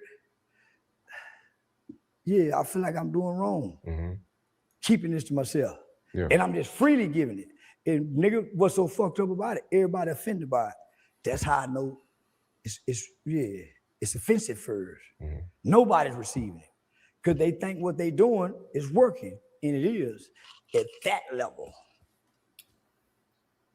That level. Yeah, nigga, I'm really trying to just quit content and focus on acting and comedy. That's why I just play music. Charleston White, you can't be that smart. You do know acting is a form of content. You do know that doing comedy is still a form of content. You will never stop doing content, Charleston White, so long as you is on social media. You sounded not smart in that situation by saying that. Everything that you do, especially on social media, is content. Stop with the bullshit, though, Charleston White. Right now. Because I don't want to say nothing to hurt my brand deals. So I play and bullshit with the crowd. Sell tickets. So when I get on here, people have questions. 2, center for the street shit is not intellectual questions. My mind is way bigger than the topics I talk about on here. So I got to dumb down. And it don't show the best side of me. It's fun for the poor niggas. But entertaining the poor niggas have cost me a lot of money this year. So it was a valuable lesson. Entertain on stage, nigga. And stay away from the social media platform. I can respect that. You was Charleston White, is you dumb? Charleston White, you most definitely is a special needs individual. Charleston White, okay. Do you actually know that if you go into comedy, is still going to come on social media. People are still going to make content out of you either way. Ladies and gentlemen, I thought Charleston White was smart. That what he just said wasn't smart at all. Sir, everything that you do, even if you stay away from doing videos on any social media, bro, you don't think your comedy specials will make it to YouTube, Instagram, Facebook, Twitch, Rumble? No matter what you say, bro, you will always be a part of the internet. Even if you don't do blatant videos on YouTube or any other social media platform, your work will still get on social media, Charleston White. What is he talking about? There you go. That takes you to this. No, I respect it. Yeah, so and it's not that, homie, man, motherfucker you can't have knowledge and act like you don't know it. Mm-hmm. And nigga, once they showed me this, I look at all this now. I look at Terrence, got everybody, homie. I said, man, you know what? This is what works for that category. I'm no longer in that category. I never get on Joe Rogan in this category where I can sit up here and now I'm. So wait, Charleston White, are you bucking to get on Joe Rogan? Wow, here go a narrative right here. Charleston White looks to get on Joe Rogan's podcast. Okay, just say that then. Just say that. And I don't see a scenario where Joe Rogan even allows you on his platform anyway. See, your past is catching up with you at the current, right now, Charleston White. In my opinion, I don't see a scenario where Joe Rogan, even if you stop talking the way you used to talk, I don't see a scenario where Joe Rogan would ever allow you on his platform. So you could give that on up. You could blame yourself for the way you acted and the way you speak on social media. The nigga Joe Rogan, because that's where they want me to be. But I can't be the nigga Joe Rogan being the ignorant nigga over here. They can't get that out of me over here. Now he's aspiring. He's aspired to be Joe Rogan. He wants to be the black Joe Rogan. So Charleston White wants to become Joe Rogan, ladies and gentlemen. So Charleston White is tired of being a black man. He tired of being Charleston White, so he wants to become the black Joe Rogan. Oh, okay. They've seen the glimpse of the nigga Joe Rogan. And I found out they love that guy too. Yeah, I found out they love the smart Charleston too. And it's less dangerous and it's more beneficial. So, yeah, nigga, let me switch up. Says the man that he'll die behind the words and his actions of what he say about people. Says the man that's willing to die over this shit here, over all this old dumb shit. Boy, you's a double talking motherfucker right here. I mean,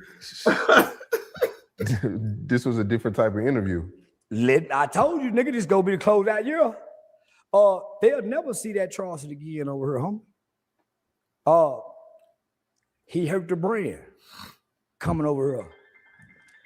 And we trying to build brand affiliates and partnerships. Yeah, so that Charleston can't come over here and talk intellectual. See how bored?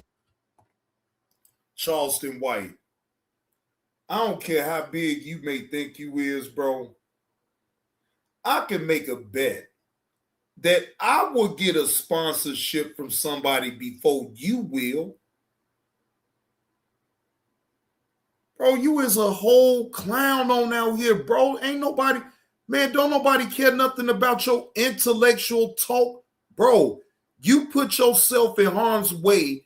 You dumbed your own cell phone down. So Charleston White, you forget that wasn't nobody listening to you when you was all gun-ho about going to Congress in Texas and changing laws, about how you was trying to be an advocate for the kids in your neighborhood.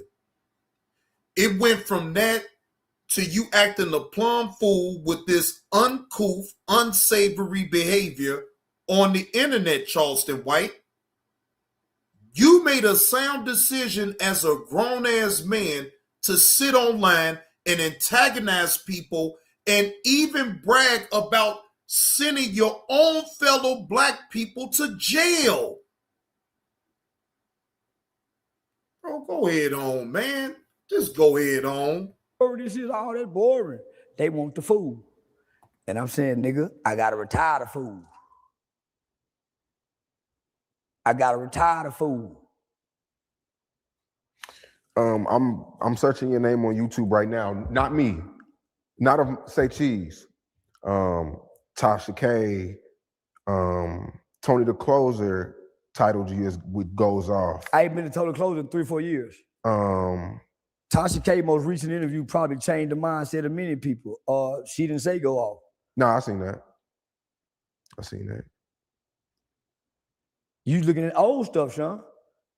I hadn't been doing YouTube interviews. I hardly do YouTube interviews that people will write go off. It's just you and Terrence Gangster. If you look at PBDs, all them numbers, nobody said it goes off. It's just my nigga folk. That turns my mother off when she see the title. Nobody wants to hear Charleston go off. Only the dumb, poor young people like that part of Charleston. And as we can see, there's maybe 500,000. But when we get all elements of Charleston, millions of people love him.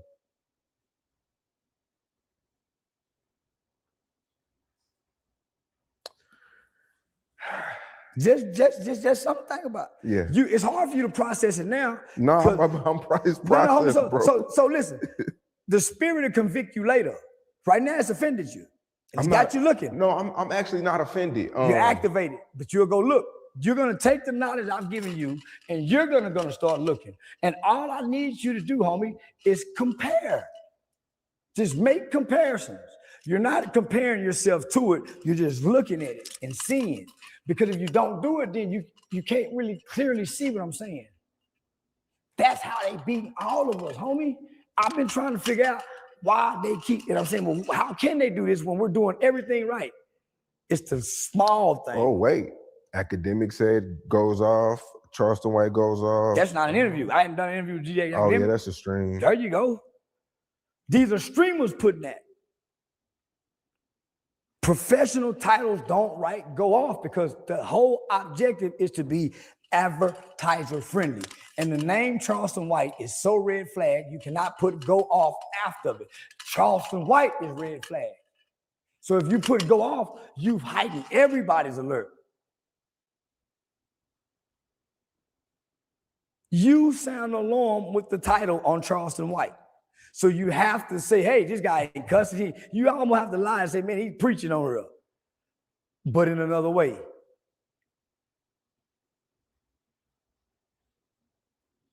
I know it's hard to receive, nigga. I know it. I know it's hard to receive. I'm just watching the But you vids, can't do it during an interview. Then go home and just process what I'm saying. Yeah. And then do it. Sean ain't got the process none. He know you full of shit. Man, Sean ain't got the process none, Charleston White. You full of shit, bro. You put a red flag on your own name with all the antics that you pulled over the course of time, bro. Bro, I don't have to put Charleston White goes off for none of that. All I got to do is just play the video and then people will hear you going ballistic. How is it that you don't understand, Charleston White, that is very accurate of you? When you get on It's lights, camera, action, and you perform, and you act a complete fool. Bro, accept accountability for your own actions, bro. Stop trying to make it seem like everybody else is just putting a bad rap on you when you doing that all by yourself, bro. And then, nigga, me and you need to sit down and let me show you. Me and you off camera where I can show you, homie, listen, this how they getting us. I've been trying to figure out how. What's slowing the numbers? What's delaying the approval? That in the thumbnail. No, Charleston White, it's you, bro. You is the one that's fucking it up for your own self. You is fucking up the bag, Charleston White. You.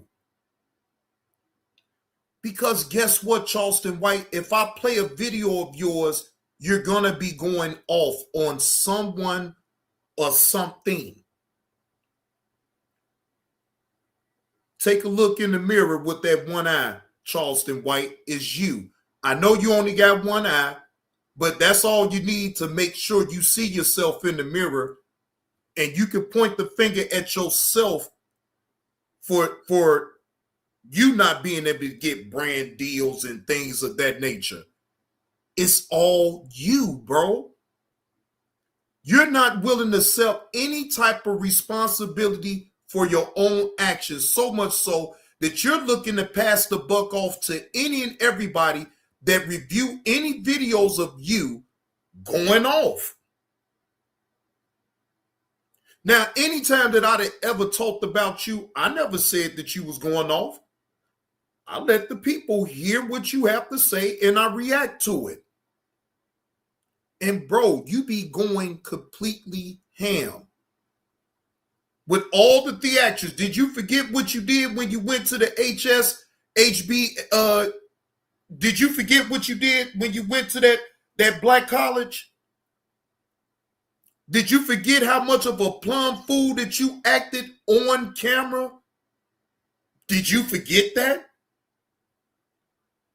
Like, bro, you is an all-the-way clown. And now since you got a little bit of sense about yourself, about how it goes on social media, now instead of you taking accountability for your own actions, you want to pass the buck off to everybody else on how they thumbnails is of you or how they title is with you. Bro, stop. Hey, the thumbnail, it went green. So I go back in. Nigga, man, I asked once, I said, why y'all keep taking so many thumbnails?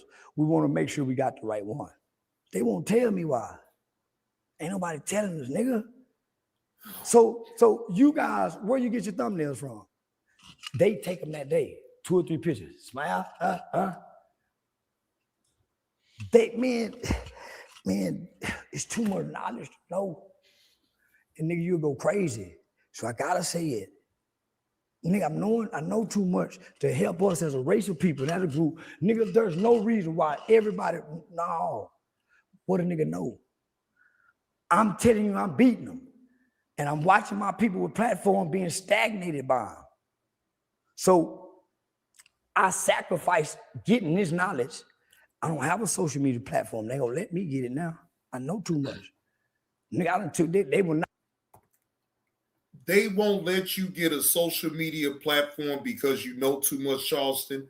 If this is not a clear definition of an individual that puts so much importance on itself,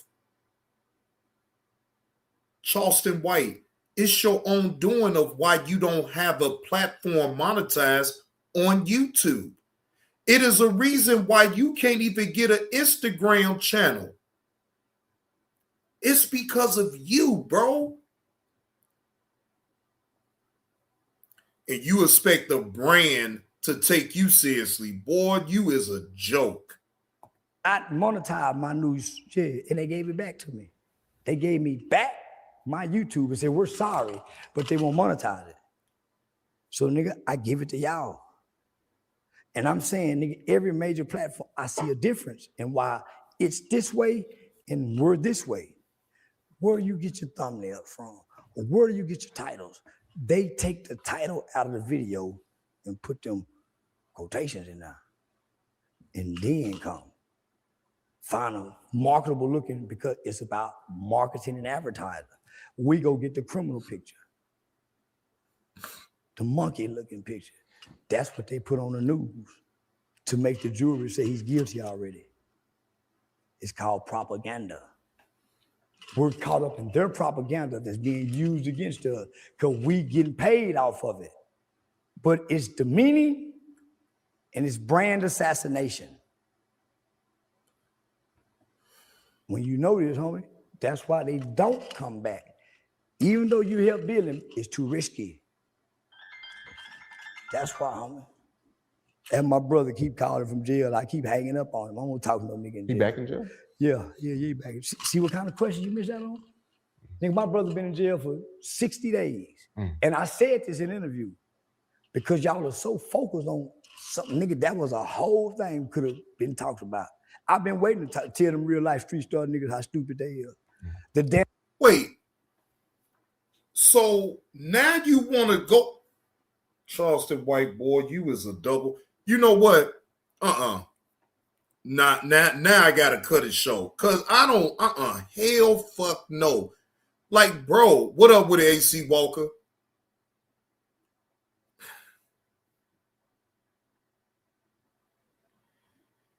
Oh, this motherfucker here gives me a headache. I swear. Ladies and gentlemen, I know I'm just supposed to react to what I see and what I hear, but what I don't allow myself to do is a special needs individual like this to play on my intelligence. Bro, all you doing is double talking and passing the blame off on everybody else besides yourself, bro.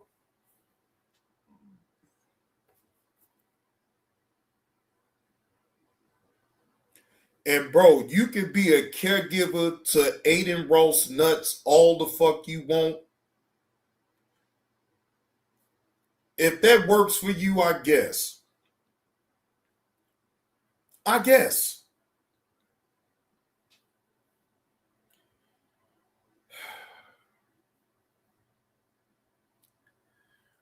All right. Let's move on to another video, ladies and gentlemen, because I ain't, no. Charleston White, and that's another reason why I don't like even doing reviews on shit that you say, because it's just so easy to point out the bullshit that you be on that it ain't even too much keep having to be worth it to even say anything to you. All right. Now, here goes a doozy right here, ladies and gentlemen. 607 Unc Official Network. Fleece Johnson joins 607 Unc on his platform, on his podcast. Look, ladies and gentlemen, I'm gonna let y'all know right now, off the riff. I'm more than likely only gonna play 10 minutes of this. Fair use, this is not of my own content. Fair use allows me to critique this video and give commentary on what's said on 607 Unc Network's platform towards Fleece Johnson. Fair use, fair use. This is for entertainment purposes only. Lord, give me strength. Window and emptied it. I saw the fire coming out. Right. All right, let's go back. And today we got the booty man in the building. How did you end up doing 40 years in jail when you only had 10? That's the biggest question. Yeah. Came to me. But that man do them squats, all them muscles pop out his ass and legs, and I used to sit over and watch him. I just took off running towards him, right?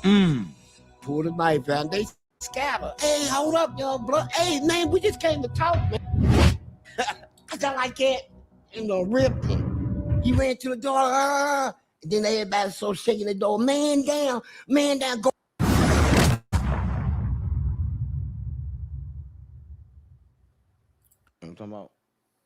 We gotta get in. We ready? Ladies and gentlemen, I'm actually scared because I do not know what's going to be said on this podcast. Again, shout out to 607 Unc.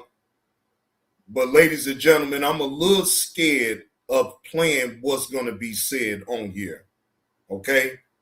Again, it most definitely going to be under 10 minutes that I play any of this anyway. So I figured play the 10 minutes in the very beginning. And if y'all want to see the whole interview that 607 Unc gives to Fleece Johnson in its entirety, y'all go over there to his channel to check out the full video. What I tell you about that thumb? No, I'm for real though. Hey, listen, don't do that thumb. Man, what do you mean, fuck me? Fuck you. Listen, what you laughing at? I just thought you teach me all that. I ain't taught you nothing. Listen, the streets unplugged. You know we gotta plug the streets in because the streets ain't been plugged in a while. I swear to God, my mama stopped playing with me. And today we got the booty man. That's me in the building. What you mean? Is you like you proud to be the booty man? Nah, I ain't, man. I'm here for healing. No, you like you proud to be the booty man. Yeah, I am. How can you be proud to be something called?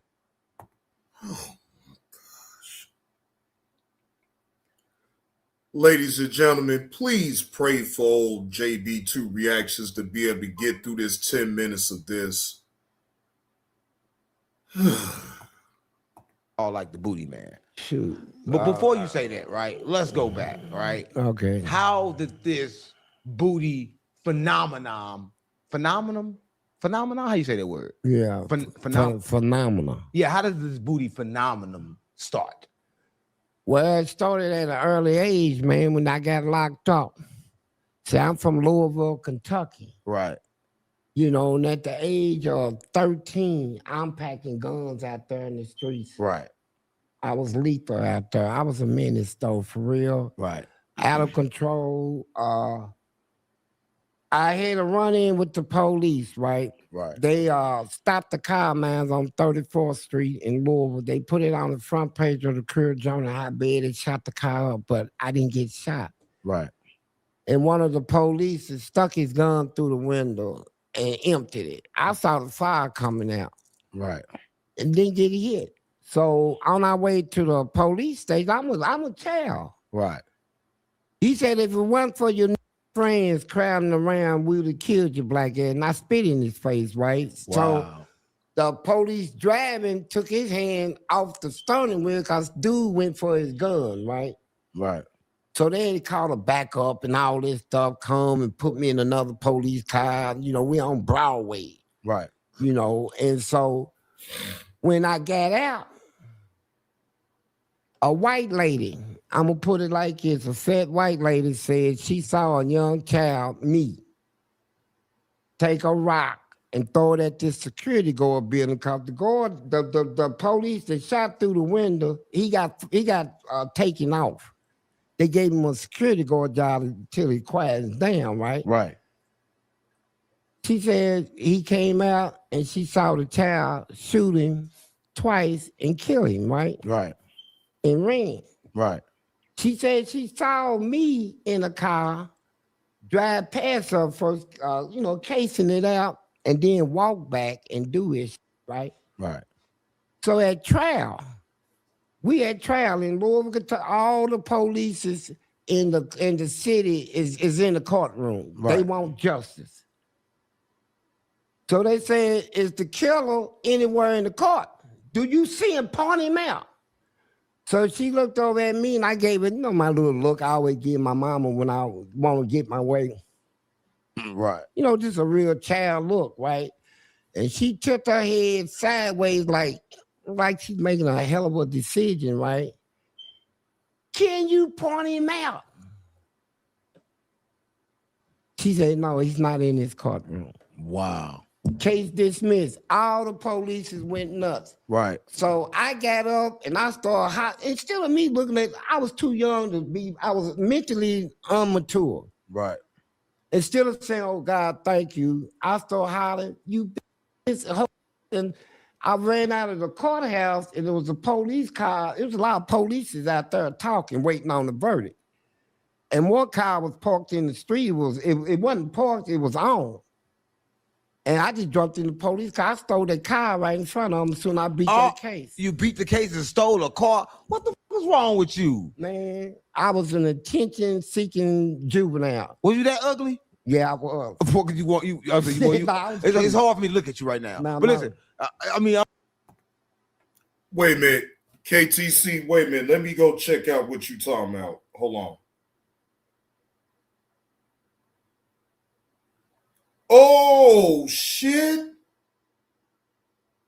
Yes, Stephon Diggs. Oh shit! Well, ladies and gentlemen, it's breaking news. Stephon Diggs is facing felony strangulation, career over. Oh shit! Wait a minute. Hold on.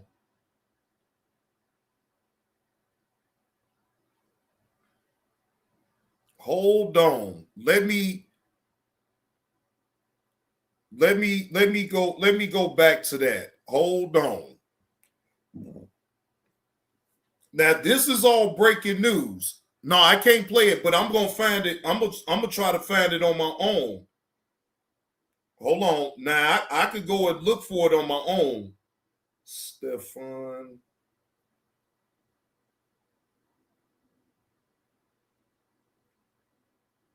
Oh, yes. Oh, okay. Wait, hold on. I got action.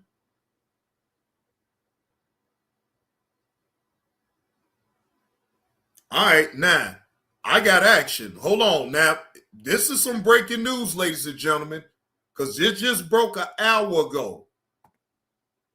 Breaking news. Stephon Diggs, New England Patriots wide receiver Stephon Diggs is facing charges in Dedham, Massachusetts. Hold on. Hold on. Okay, that's I think, yeah, that was it. So fair use, this is for educational purposes only. And to break the news, I'm not accusing Stephon Diggs of anything but the news.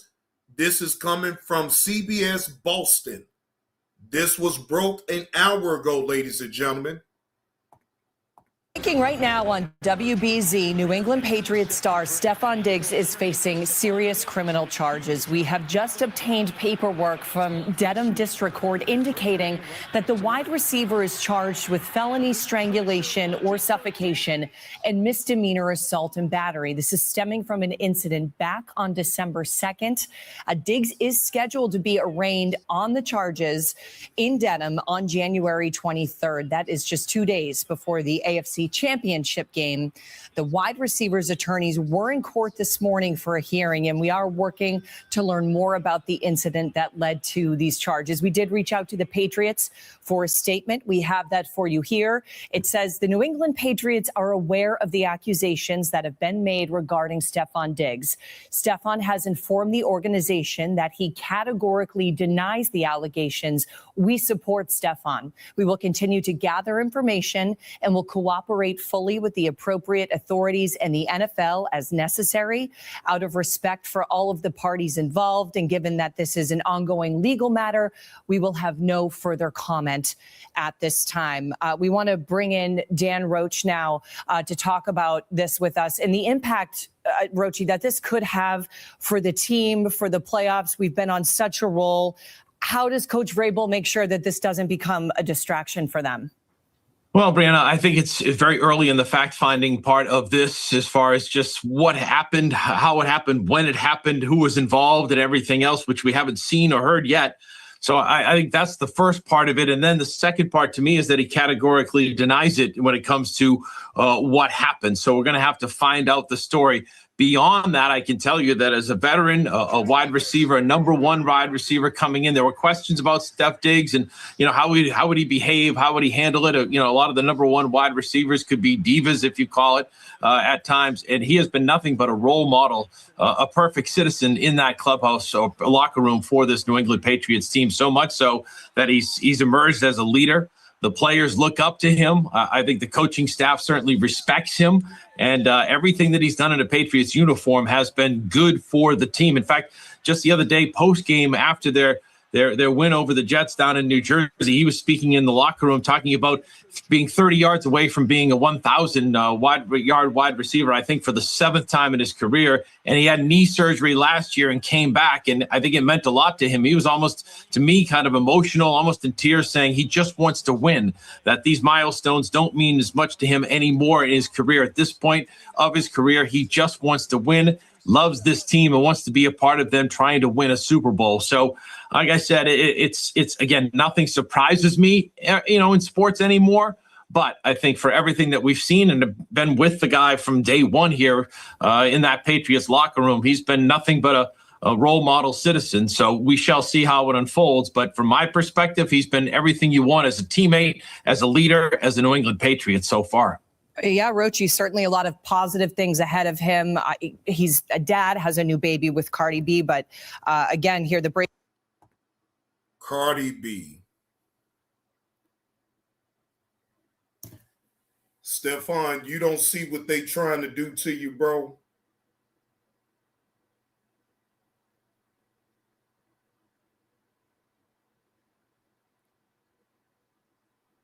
Bro, they trying to knock you down a peg or two.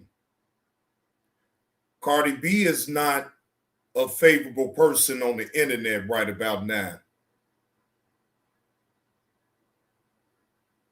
And it seems as though, and I'm not accusing him of anything. This is all alleged at this point because they have not put out any type of proof of him doing any type of wrongdoing. So let me be clear about that, right?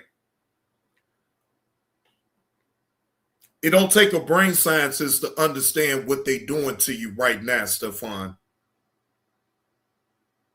It don't take a brain scientist, bro. Breaking news, he is going to be arraigned 2 days before the AFC Championship. So we will see what happens. We will stay on top of it. Rochi, thank you for your insight, as always, here. And of course, the charges themselves may seem self-explanatory to lay people, but there's always a lot to it. We want to enter in WBZ legal analyst Jennifer Roman here to help us make sense of all of this. Jennifer, first things first, we have a felony charge and a misdemeanor charge. Can you explain each one or both? Sure. So the felony charge would carry with it a much more serious sentence than the misdemeanor charge, and it would include the potential for imprisonment in the state prison versus just the regular jail. So the nature of the charges make them very different. We don't know if it's a strangulation or a suffocation at this point. We don't really know what the facts are supporting these allegations, but that is definitely the more serious charge of the two. The assault and battery would carry a sentence up to 2.5 years in the House of Correction as a misdemeanor if convicted. Whether or not somebody gets if convicted, whether or not somebody actually receives the type of sentence they receive depends on the nature of the crime, whether or not they accept responsibility in any way, show remorse, but also whether or not there is a prior criminal history here that would support a harsher sentence. So as this all sort of still is unfolding, we really don't know a whole lot. We'll know more at the arraignment later in January. That should provide some more details about what the allegations are and would shed some light on what potential sentence could look like if he's actually convicted. Okay, so you mentioned that arraignment. That's January 23rd. There was this motion hearing today. Can you explain briefly, lay terms, what a motion hearing is? Sure. It's just a way to ask the court to do something that you want. So in this case, the defense is making a formal request that the file be impounded, which would keep it out of the public purview, would keep it away from the press. Those types of motions, when you're talking about somebody who has the kind of star power that Stefan Diggs has, are not usually granted because we do have public interest in these very public figures. So much of their life is already public. There's not really this heavy privacy interest here. So I would be surprised if the judge allowed the defense motion to impound this file and keep it out of the public purview, but it is a possibility. That's not going to happen. Stefan Diggs, they about to drag you all through the internet, bro. And again, I'm not saying that you're guilty, but the perception of what all this means right now at this point, oh, they about to have a field day with you right now at this point. Yeah, interesting. A lot of stuff there. All right, Jennifer, thanks so much for your time. And that January 23rd arraignment is on a Friday, just 2 days before the conference championships. Now,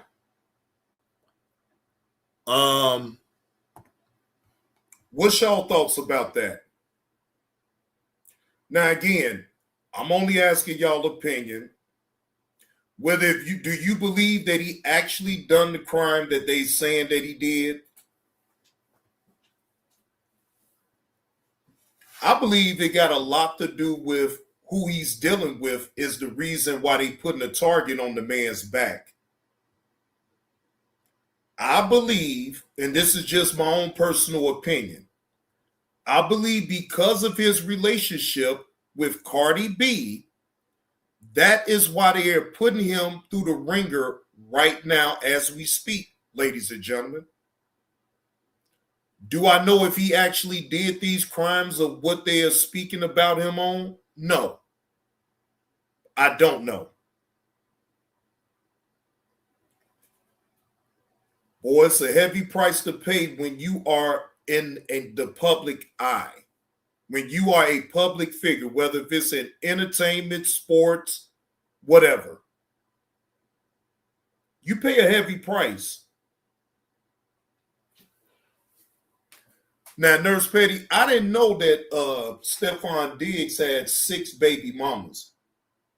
See, that's how uninterested I am in people's personal business. I didn't know nothing about him having those 6 baby mamas.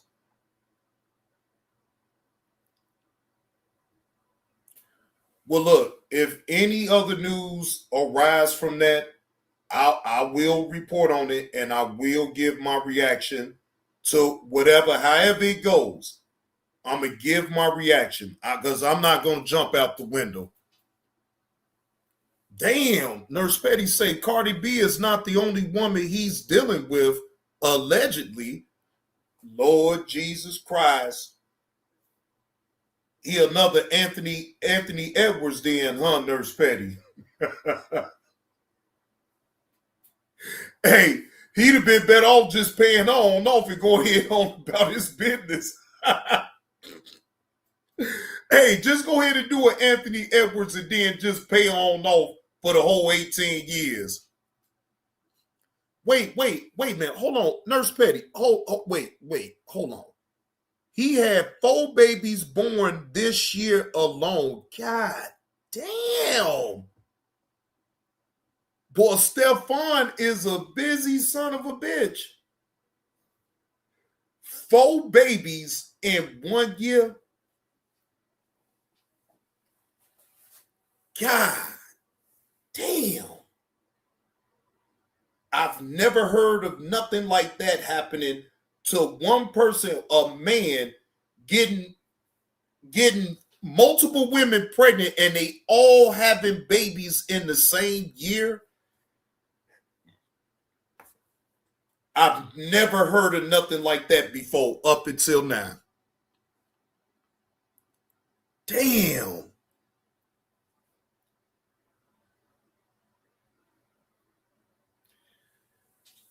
Ladies and gentlemen, I don't know what to say. You know what? When it comes to certain shit like this, I ain't even gonna lie to y'all. I don't have no problem with telling y'all I will run, pew, pew, pew. Look, hey, Andre, we need a drop that is me the one that's run, pew, pew, pew. Because when it comes to certain shit like this, man, run, pew, pew, pew.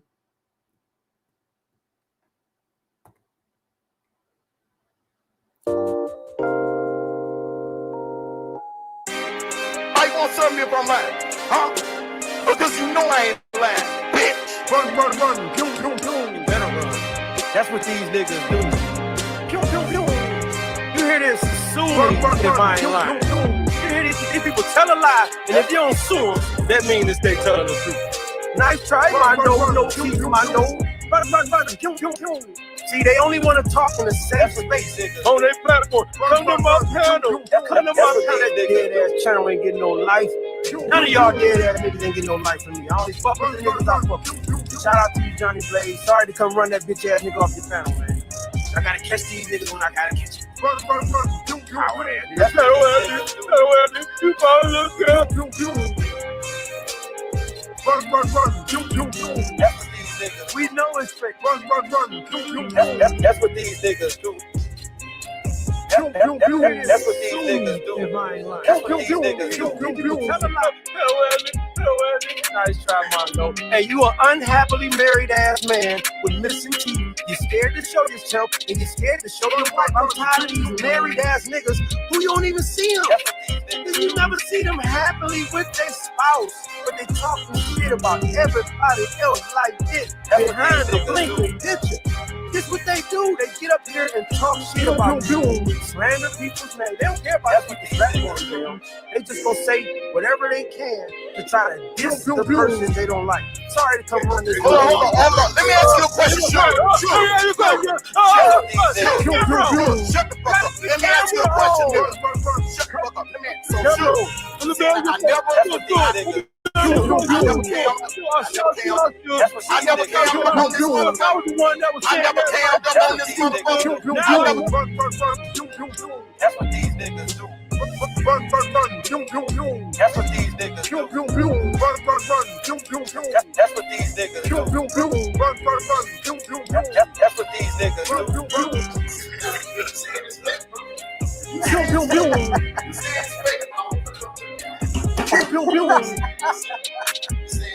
We know it's fake. Whatever, man. I'm doing something. Just like you, man. It's fake. It's a fake teeth. Wait a minute, hold on, so I can make sure this time. Hold on. Run.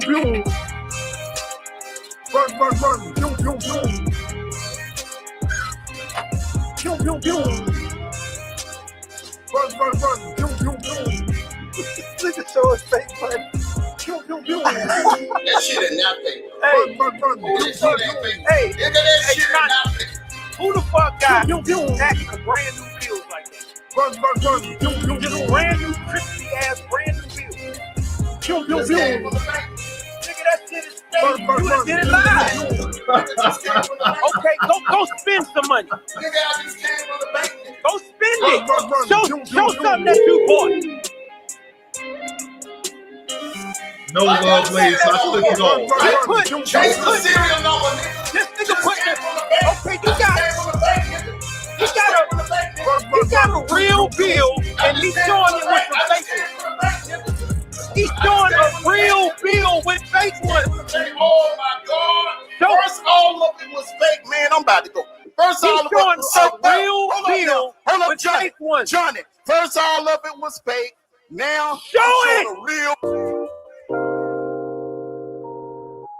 Love Blaze, all those videos that I had back then, I took them off of YouTube. Now, do I still have the videos? Of course. I just took it off of YouTube. But yes, I still got those videos.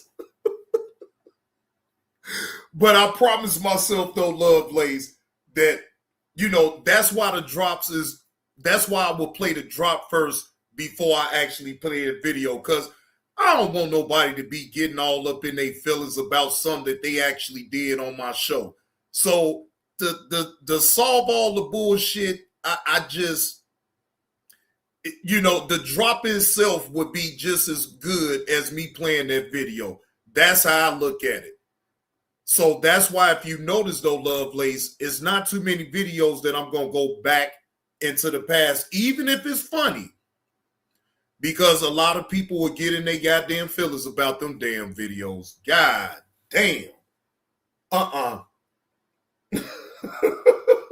don't want nobody to get all in their feelings about nothing. And look, ladies and gentlemen, in order for me to perform and give my reaction, wouldn't it be good for me to show myself giving a reaction to a video so y'all can actually see my face?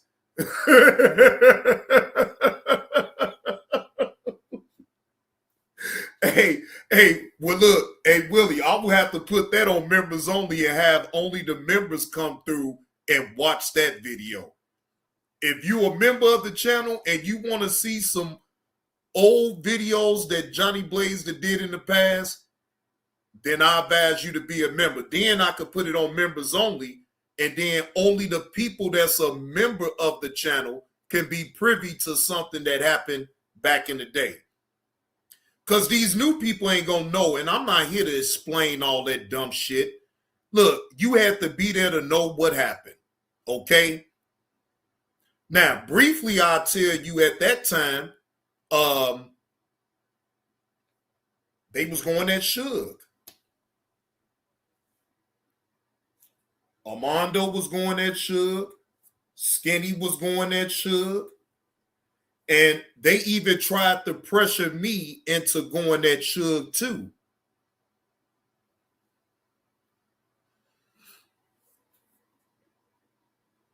But I mean, that would be the only thing that I would have to say though, Lovelace, because if you was there, then you understand that at that time, Suge, well, I ain't gonna say Suge had a back and forth with Armando. I won't say it that way, but I know Armando was going at Suge, and I know Skinny was going at Suge at that time, right?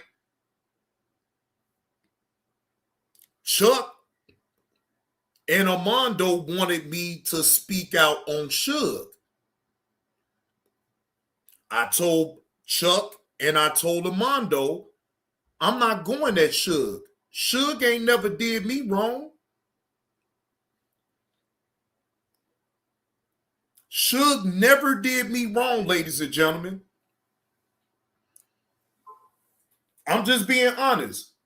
But then when Suge tried to speak on my name and he tried to say some shit about me, and I'm like, bro, I never spoke about you. What the fuck is we talking about? Like, Suge, you talking about some, well, hey, if I didn't sit up here and talk about how you was a prostitute and all, I say, nigga, what? Now, this drop will explain everything. This drop right here, shout out to Andre O.D. Kimball. This drop will tell you everything that you need to know about that situation right here. Paint where it ain't. It'll tell you right there. Who the fuck you think you is? So that's what I'm saying. Come on, man, cut that shit on that, man. Who the fuck you think you is? No, now, man, we see what the fuck you doing. So, bro, I haven't never just sat up here and called you out on every single thing that you do because I know what's up. So I stay in my lane and I just stay the fuck about that part of it. But like, fuck you think you is? Don't ever think that a motherfucker don't see you putting paint where it ain't. You started it up with me trying to make a in-the-window shot at me. So I don't get it. You took the shot first. Now you want to get mad because if I do want to take another jab at you, now you want to get mad. No, fuck you, nigga. You should have never took the jab. Primarily, when everybody wanted me to talk about your shit, I didn't. I stood my ground on that because why? And Suge, I'm going to carry this with everybody. I don't give a fuck about your story because I wasn't there. Fuck you. That's the same thing that I told you when you came over. Fuck you think you're trying to tell me that story again? I don't give a fuck. Fuck you. I'm just being honest now, man. We see what the fuck you doing. So, bro, I haven't never just sat up here and called you out on every single thing that you do because I know what's up. So I stay in my lane and I just stay the fuck about that part of it. But like, who the fuck you think you is? Don't ever think that a motherfucker don't see you putting paint where it ain't. Cause how the fuck I'm lying about what the fuck you said? Who the fuck you think you is? And that's why I said what I said. And I still stand on it, but that don't mean that I'm pulling up on no damn Suge. Fuck Suge. Who the fuck you think you is? Fuck. Fuck Suge. Who the fuck you think you is? Ain't no motherfucking body shit. Ain't no motherfucking fear. I don't fear no man. I don't give a fuck about no goddamn Suge, man. Who the fuck you think you is? Fuck Suge. Who the fuck you think you is? Ain't no better than nobody on this motherfucker with his fake condescending ass. Who the fuck you think you is? Who the fuck you think you is? You a bad little motherfucker. But hey, who the fuck you think you is? Sean was really bad though when I told him that he was a caregiver for Gilbert Arenas nuts. The face that he gave was... Y'all remember that? I mean, that motherfucker, he was smoking the blunt. That motherfucker had to come roll another one. Hey, Willie, tell me I'm lying. Tell me I'm lying. Suge had to restream my live of what I was talking about when Miss 504 was baking his ass. Suge got all mad at me. But when I told him that he was being a caregiver for Gilbert Arenas nuts, boy, hey, that man was smoking the blunt. He had to go and roll another one for the shit that I was saying to him. We restreaming each other. Brian was there. It was a lot of y'all that was there up in the chat when I did it. And I laughed the whole goddamn time. So much so that Suge took the whole video down. Oh, yeah. So I don't be knowing what the fuck these motherfuckers be talking about on here. Like, I don't got jokes. No, I got jokes for real. Like, this nigga is crazy. Who the fuck you think you is? Now, man, come on, Suge, man. You should have never had that meat drove you that goddamn crazy. I was just bullshit. Goddamn. Who the fuck you think you is? Hell, you be putting paint where it ain't. So what the fuck going on here? Just like you lied and said that Kwame Brown killed this dog. What you think you is? Oh, sure didn't like me saying that, ladies and gentlemen. Because guess what? Kwame Brown, maybe some weeks later, had order on his live stream. But Suge was pushing a narrative to say that Kwame Brown unalived his own dog order. Yeah, Suge, yeah. You was pushing that narrative to make it seem like Kwame Brown unalived his own dog order. I didn't even say nothing to you about that shit then. I kept quiet. I didn't fall in line with all that bullshit that you were saying. I stayed the fuck up out of it. It's not until Suge had spoke on me inadvertently trying to take a slick shot at me. For whatever reason he did, I don't know. But I never took a slick shot at Suge. Suge took it personal because I said, I don't give a fuck about your story. Suge came on my platform and I told Suge, I wasn't there. I don't give a fuck about that shit, bro. Who all remember me telling Suge that on my own platform? Suge, I wasn't there. Why in the fuck are you trying to convince me so much about your story? I don't give a fuck. And I don't give a fuck now. Shit, I didn't give a fuck about the story even in the very beginning when Suge told that story about him meeting up with a 14-year-old at a club that he didn't know her age at the time. Okay. I never raised no issue with Suge about that shit that he put out. I never said nothing about it. Don't we know people that's been 4 years apart that has dated And probably now at this point, they married with like 3 or 4 kids and every damn thing. So I'm not going to be a hypocrite that way. Whatever Chuck had with Suge and whatever Armando had with Suge didn't have nothing to do with me. Nothing. You campaigned that shit for a nice little minute. You assume because you ain't no shit. You just put that narrative on out there to make Kwame Brown look bad. We all know that. Who the fuck you think you is? But you still lied because it wasn't true. Who the fuck you think you is? So that's what I'm saying. Like, bro, come on, man, cut that shit on out, man. We see what the fuck you doing. So, bro, I haven't never just sat up here and called you out on every single thing that you do because I know what's up. So I stay in my lane and I just stay the fuck about that part of it. But like, who the fuck you think bro is? Don't ever think that a motherfucker don't see you putting paint where it ain't. I'm so mad. So I mean, you think that was beyond me for you to even jump out the window that way. So when you made that in the window shot, fuck you think you is? You gave me every reason to take a shot at you, jab at you now. Who the fuck you think you is? Now, but now all of a sudden,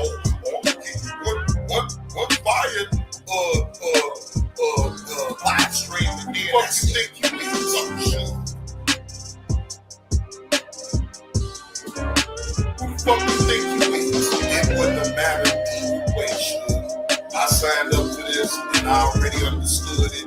Once I took the jab, once you took your jab, I'm taking my jab. Fuck you can't tell me when to stop. If I want to take a jab at you here and there, I'll take a fucking jab. Fuck you. Who the fuck you think you is? Who the fuck you think you is? I can't stand these motherfuckers on here that think just because they been on this motherfucker on a long time. Oh, man, I don't give a fuck about that shit. You supposed to be moving to bigger and better things, so why the fuck even worry about what I was reacting to in the first place? Ask yourself that. If you didn't give a fuck, then why even get mad at me for reacting to what this 504C? Fuck you think you made it bigger than what it really was? You the one that put me where it ain't. Fuck you think you is?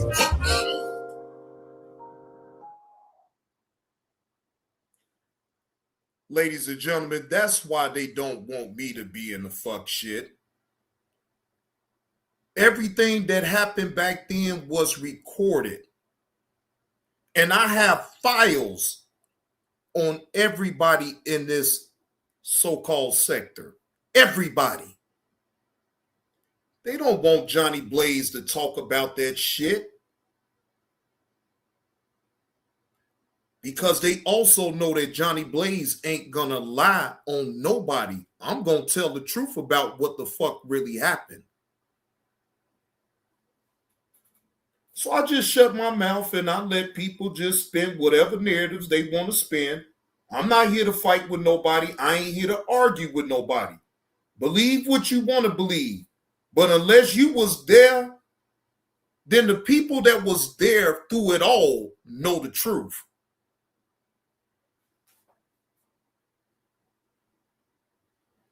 I had no problem. As a matter of fact, hell, I was asking people, I asked Skinny. Now, I won't worry about Armando called out Passion. But Skinny never called out Passion. He used to talk shit about him, yeah, but he didn't never call him out. That was the real child predator right there that was supposed to be getting called out. If Skinny, think about it, ladies and gentlemen, Skinny is so much against what the fuck Suge did. How come you couldn't call out Passion? But you want me to call out Suge, but you won't call out Passion. So that's why I was like, no. We're not doing that, Chuck. Come on, Chuck. Gut ran out of luck, McMillan. No, I don't fall subjected to you. I ain't under your motherfucking thumb. Fuck you. really talking about Chuck Gut ran out of luck McMillan? That was the help. That would have helped you out. Why the fuck am I in this shit to help you out like that? Especially when I didn't have a problem with Suge either way. I never had a problem with him. Hell, it wasn't none of my business on what narratives he was spinning on nobody. But when you speak on my name a certain way, then you gave me the reason to say what I said about you, Suge. And that's the end of it. Do I hate Suge or do I have any type of animosity towards Suge? No.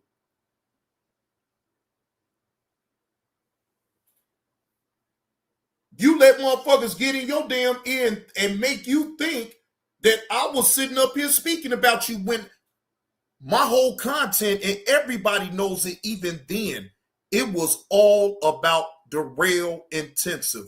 I didn't give a fuck about no goddamn Suge. I didn't give a fuck about no Chuck Gut ran out of luck McMillan. I didn't give a fuck about Armando. I didn't give a fuck about what nobody else had going on. It was all about the real intensive, ladies and gentlemen. I stood on my focus on what I was talking about. So all that sidetrack shit that Chuck Gut ran out of luck McMillan was trying to do, no, get the fuck out of here. Get the fuck out of here, Chuck. Fight your own goddamn battles. You don't need me to speak up on shit about nothing about Suge. That's your problem, my nigga. Not mine.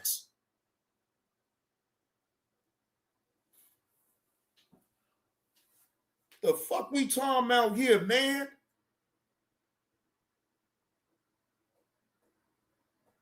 The gall of people to try to get me to speak about something that I ain't want to speak about. And I told them, no, I ain't speaking about no goddamn Suge. That's all on y'all. Y'all have at it. Y'all have fun.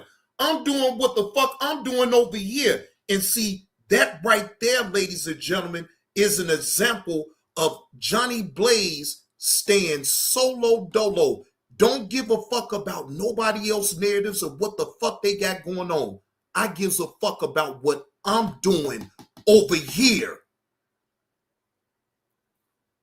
Give a fuck about no goddamn Chuck Gut ran out of luck McMillan. I don't give a fuck, man. Look, let Chuck be great. Okay? Let Chuck be great. Let that man spaz out, do whatever the fuck he gonna do on his own goddamn channel. Okay? Let him be great.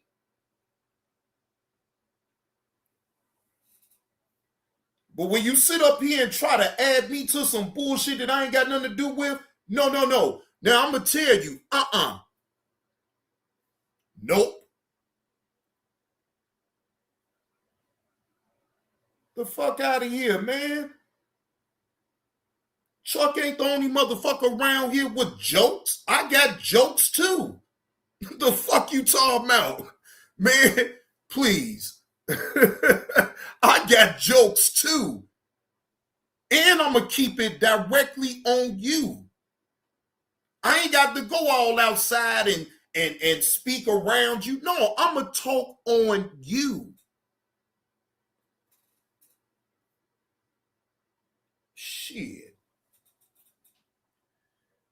Man, but anyway, I don't want to keep indulging up into that shit because, you know, them times was wild as hell, ladies and gentlemen. They were some wild times back then. I had all type of people trying to distract me on what I was doing, and I never allowed it. It was the real intensive all the way until I got tired of talking about the sexual motherfucking predator. Okay? When I got tired of talking about that sexual predator, then that's when it was over with for me. I lost subs because I'm talking about the real intensive. Did you think, ladies and gentlemen, I gave a fuck about that? No, I didn't.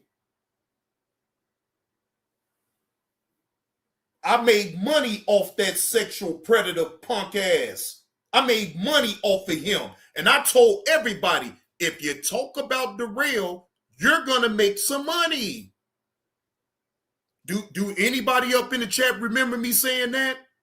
I told all content creators, if you talk about Darrell Austin, then you will get paid.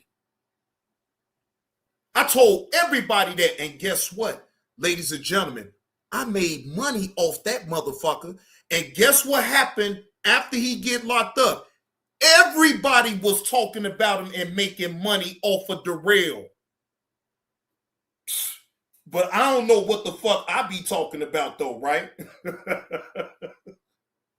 Motherfuckers gonna listen to me because Johnny Blaze be seeing shit and be knowing what the fuck he be talking about.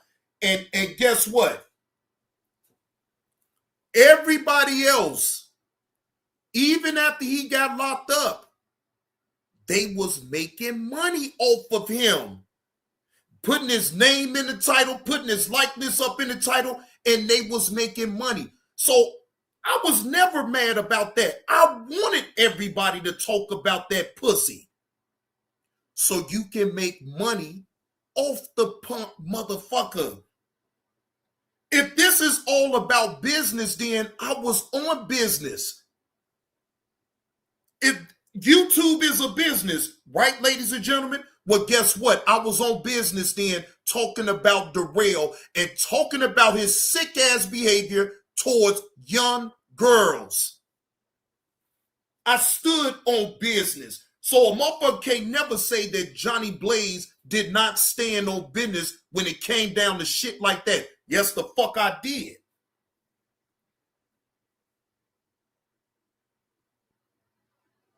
James, I told everybody clearly, if you talk about Darrell, you will make money. Scared money don't make no money. Scared money don't make no money. Well, it ain't even New Year's Eve though, Tanya, but Happy New Year. Damn, Tanya, you ain't gonna see me on New Year's Day? Even when I hit the live button, you ain't gonna be able to see me on New Year's Day? Okay, well, Happy New Year then, Tanya. Happy New Year.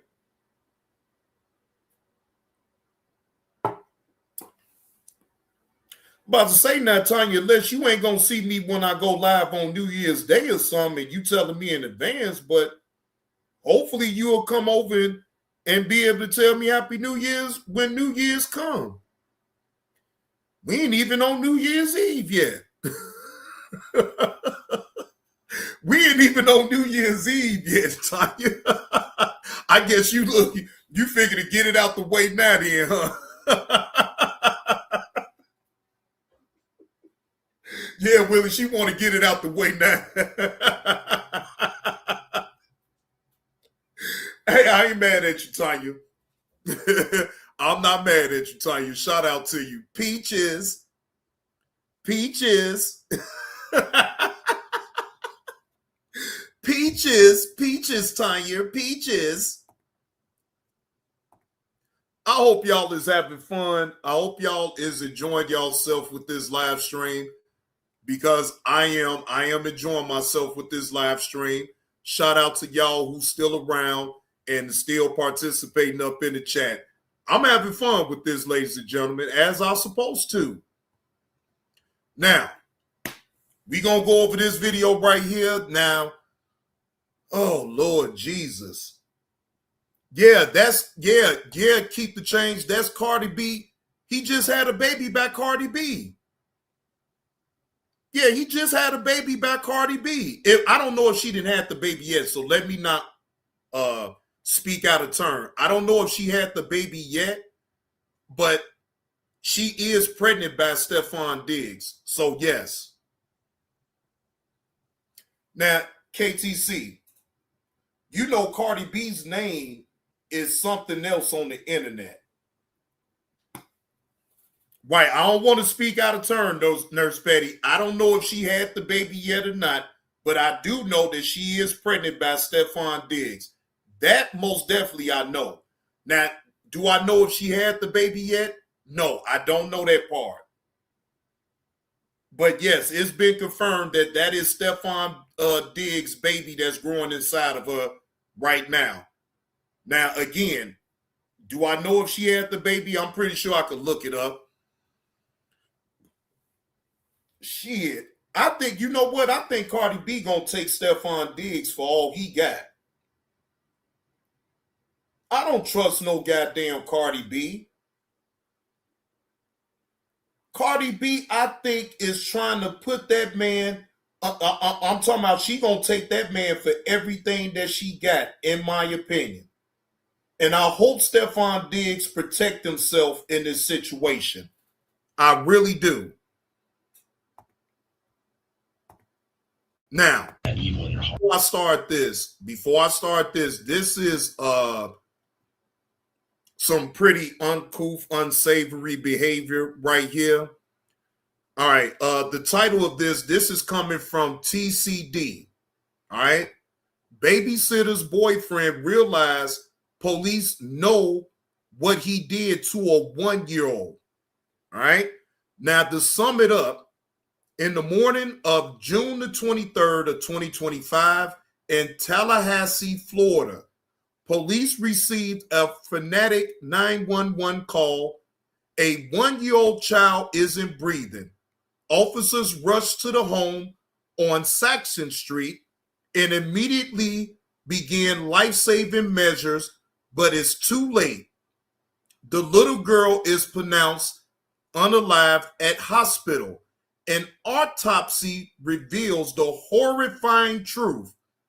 The child sustained several head injuries from being repeatedly punched with a closed fist. Detectives began investigating who was caring for the child when she died. Oh, she had the baby, Nurse Petty?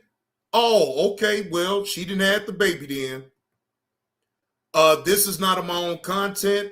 Fair use allows me to give commentary and my reaction to said body cam footage of an interview with a man that was caring for a 1-year-old child that was unalived. Let's take a look, ladies and gentlemen. Heart, you know what I mean? This is a mistake of the heart where you did something. Come over here and take the twins home. So I was in the kitchen packing up my shit. I was getting ready to move on. The house then is getting with rat and the bathroom you use, it run right back to that one right there and had a whole house stay.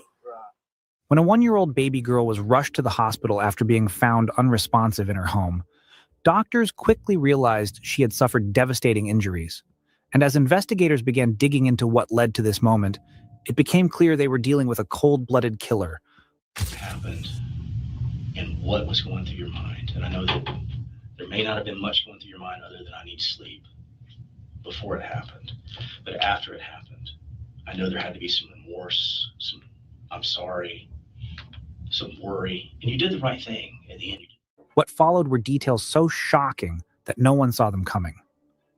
On the morning of June 23rd, 2025, the Tallahassee Police Department received a disturbing 911 call about a child who wasn't breathing.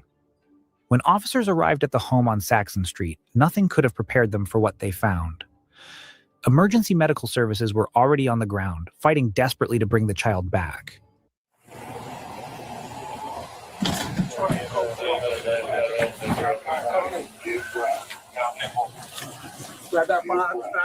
Who's the mom? We got any ID pedigree? All right, ladies and gentlemen, I'm going to save this for another time because I don't, oh Lord.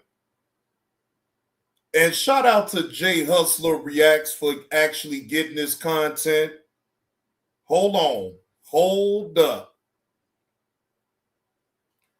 Now, apparently, Antonio Daniels addresses Tommy Sotomayor, right?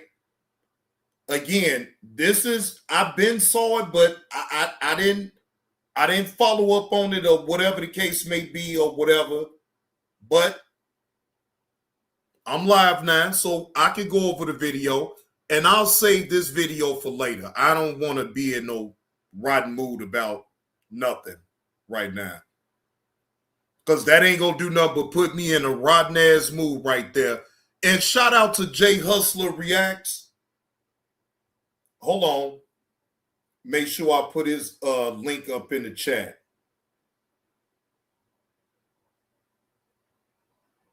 Hold on.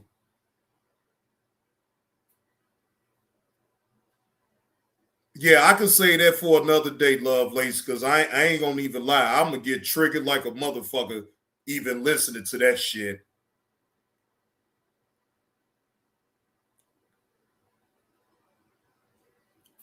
Now, if y'all not subbed up to Jay Hustler Reacts, I didn't put his link up in the chat. Y'all go sub up to Jay Hustler Reacts.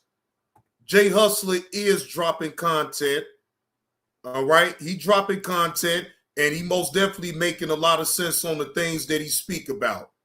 All right? Fair use. This is not of my own content. Shout out to Jay Hustler Reacts. 2 hours ago, he reported on this particular story with Anton Daniels. And Anton Daniels has some things to say about good old Tommy.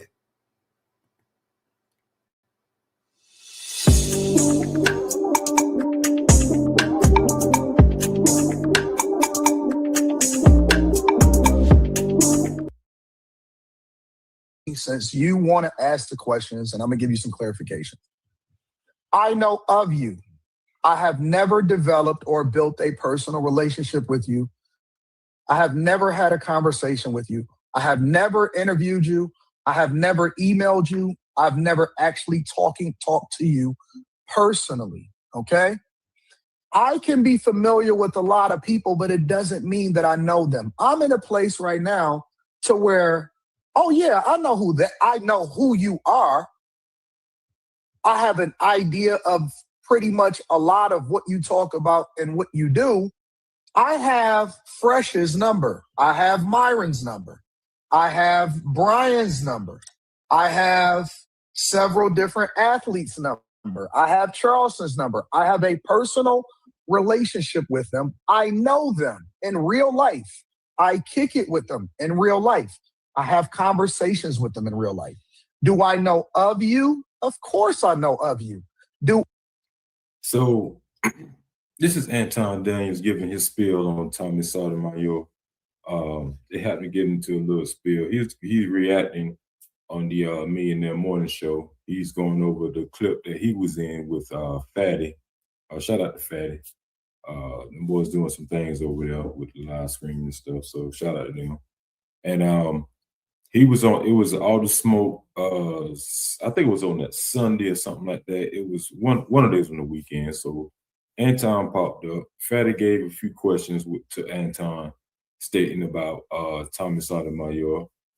And, you know, you would think the way the interview went that they would have some kind of history or something, you know, within one another. But obviously, you know, that wasn't the case.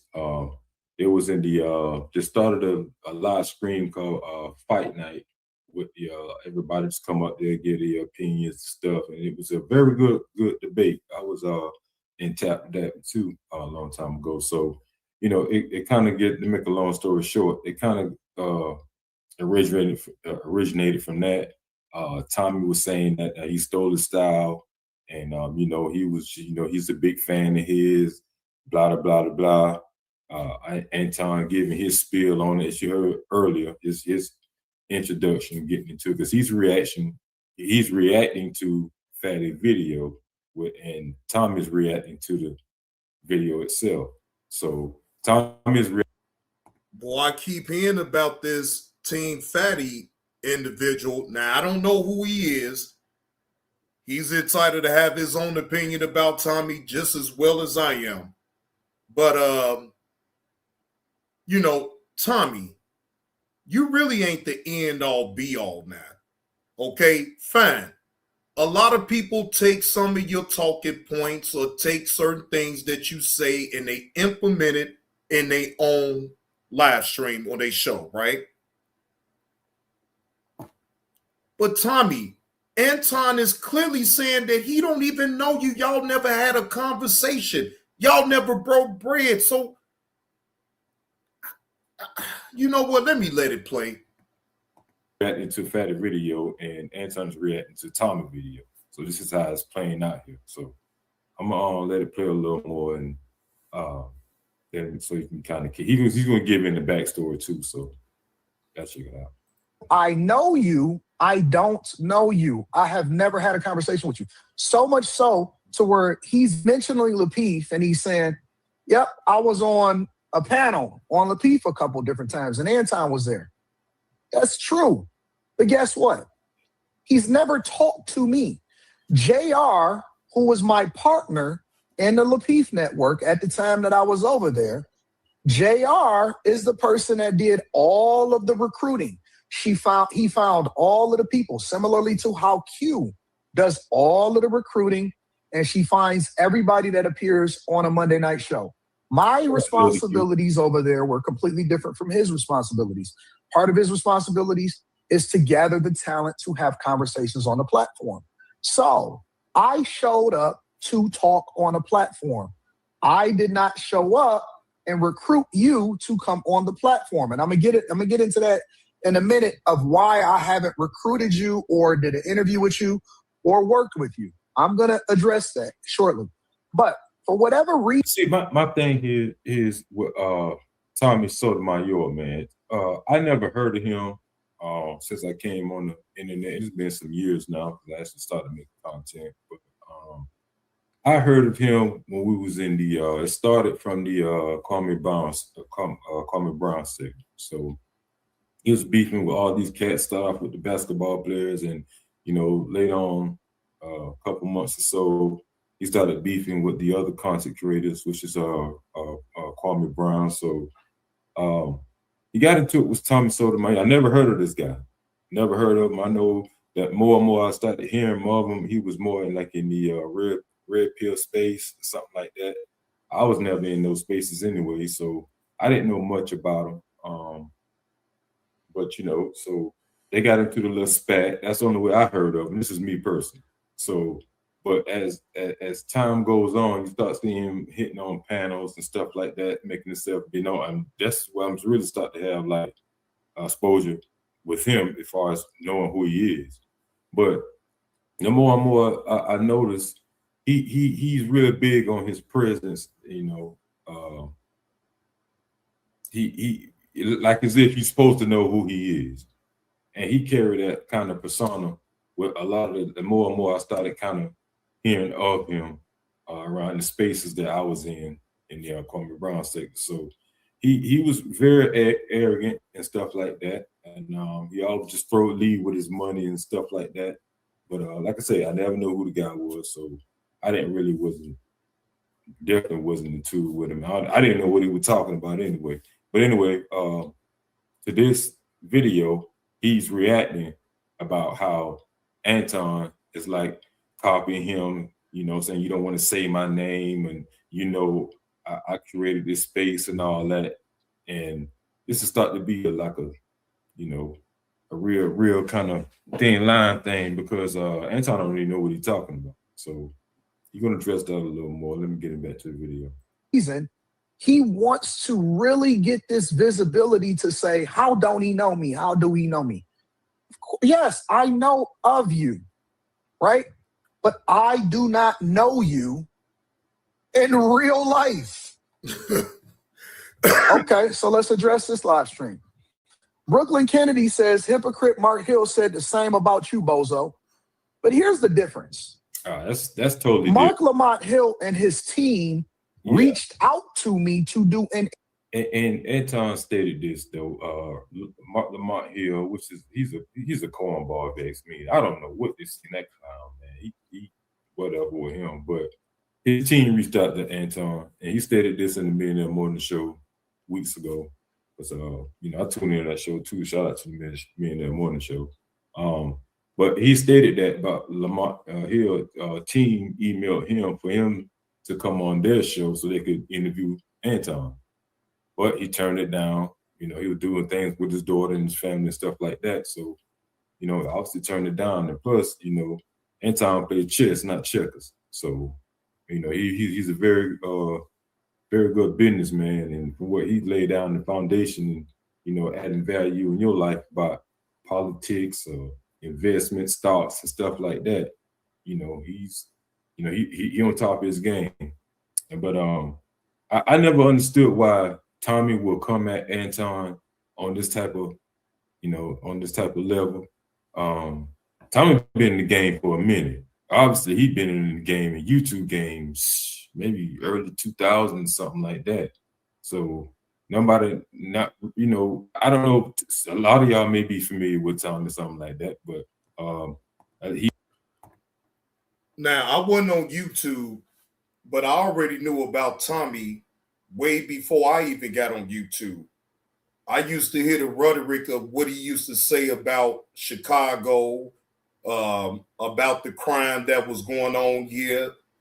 I mean, but you know, to me, I didn't care nothing about, you know, Tommy saying all that old wild out ass shit.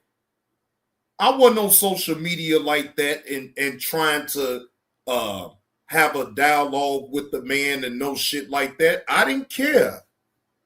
Like, he got a right to think the way he want to think, but I just used to look at him like, bro, you ain't nothing but a shock jock. You doing this shit on purpose so people can talk about what you're having an issue with, whether if it's about crime that's going on in Chicago, whether the world in itself, politics and all this and that.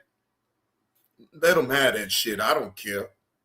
He was, like I said, he was in those spaces with the red pills and stuff like that. When I came and hit the scene, which was around the pandemic, that's when I got introduced to Anton. So, you know, a lot of things, and, you know, got kind of, you know, I got kind of, you know, consumed a lot of, you know, information and informal stuff. And you could pretty much know who's really kind of throwing you some stuff. Just like James, I've been heard about Dr. Umar before I even got on YouTube. You know, they talk about Dr. Umar on Facebook. They even talked about Tommy on Facebook. That's how I knew about them individuals. But again, that was way before I even got on YouTube. I knew about the shit that they used to say. But again, I was never that invested up in it. I didn't give a fuck. I was living in real life. I didn't have time at that particular time, even back then. I didn't give a damn about no goddamn social media. No, that was just a means for me to be able to talk to people that I grew up with that's maybe can't call all the time, but you will most definitely catch them on Facebook, right? That was my means to the whole social media thing anyway, is to stay connected with my people that I grew up with. That's it. So all that other shit, man, I wasn't on no debating shit. I ain't about to jump on nobody's panel to talk about nothing. I didn't care. So who's really, you know, up to date and see what's going on. So, you know, I fell in this lane here with the Me and Their Morning Show, and it was putting out a lot of game, man. And it kind of, you know, made a little path through my life a little bit. So it had a little value to me. So I feel like he rocking me at that time. No shots out, you know, no disrespect to Tommy. You know, we all kind of not like him back in our situation with the Kwame Brown thing, but that's a long story. So but anyway, let me get back into what Anton's saying about Tommy. Interview, which is one of the reasons why I actually showed receipts for that. I have never reached out to Tommy to have a personal conversation. I turned Mark Lamont Hill and his team down when they were reaching out to me to do an interview. So if you say that, if Mark Lamont Hill volunteers his opinion and says, I don't even know who that is. Who is he? Who is he? Well, that would be hypocritical, because why are you reaching out to me to talk to me? Or at the very least, why is your team reaching out to me versus me saying, I don't know you because I've never had a personal conversation with you. So when we having this conversation, I want y'all to put y'all thinking hats on. I want you to look at the context and understand, look for understanding instead of looking to debate. When you have understanding, you can start to filter through to get the context as to why somebody is saying something. If somebody reaches out to me and then later says, Well, wait a minute. I don't even know who that is. Who is this guy? It's the difference between knowing who somebody is and knowing them. All right. You know, that's a fact. And that brings, you know, to me to another conclusion too. So all right. Now, again, shout out to Jay Hustler for bringing this content. But Anton, you already know what Tommy is trying to do. Tommy is bucking for the head honcho that he sees on YouTube. Now, again, Anton Daniels, I have no issue with you. I see you stay in your lane and you do what you do, right? But it's always going to be someone to tug on you, right? Because they see you winning. You don't think Tommy see you winning? So Tommy got to get involved with it some type of way and make up some felonious, bullshitting ass beef to put your name in the title to actually try to see some type of relevance on YouTube. Now, Anton, I know you're very smart. I see apparently you come off of being a smart dude. So you had to know what Tommy is doing in this situation. That's what I will say. I mean, my opinion, unless you just want the back and forth, I wouldn't have never gave Tommy no response at all. But that's just me. Okay? That's just me. Again, let me spam the chat.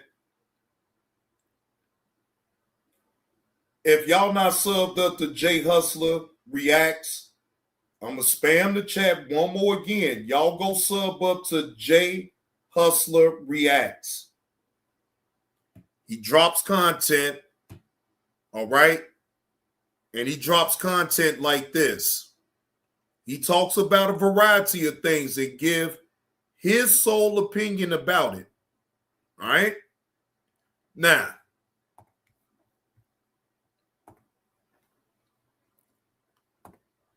move on to another video, and then Johnny Blaze gonna get up out y'all here for the day. All right. Now, shout out to Big Ant, Urban Politicians. Charleston White fired by Say Cheese TV. Urban Politicians dropped this like 10 days ago.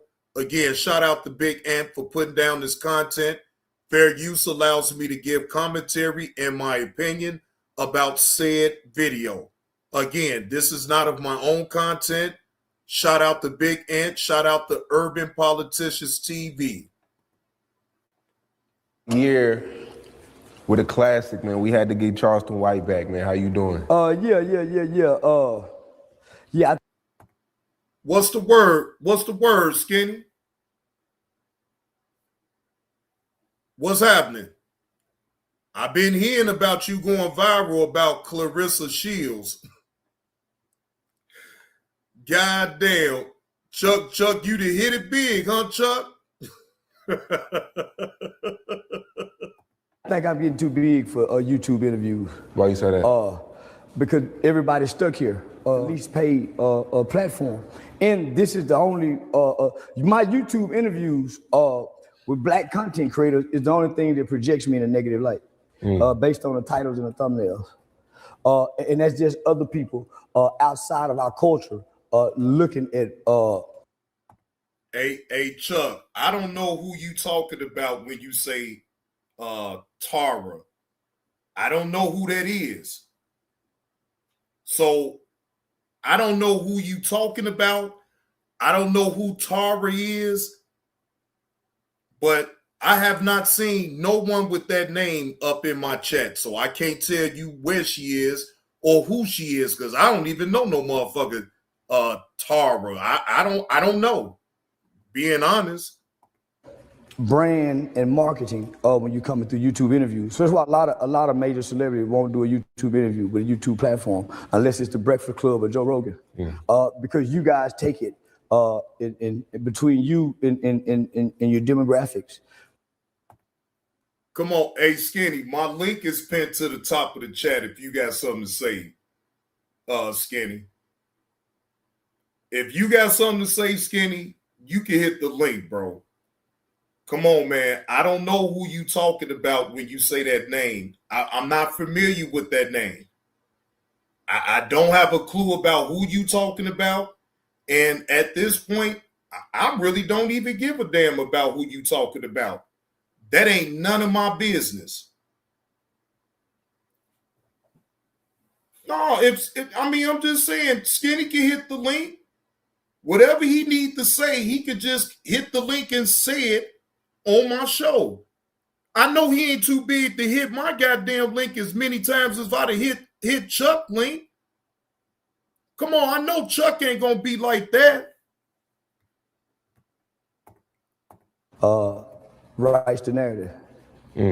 So for example, over here, and I'm saying, why not bring your following over here to the streaming world? That's 10 years ago. So I done outgrew YouTube. I don't agree. I agree 100%. I don't agree. Because y'all not offering the deals. Nah, I turned down a lot of deals. I know you do. Yeah. But the people who sit on your platform, you have the platform. Yeah. But the people who sit here will never get a deal just off here. They have to. Yeah. But the people who sit here will never get a deal just off here. They have to go somewhere else. Because this is the paintbrush.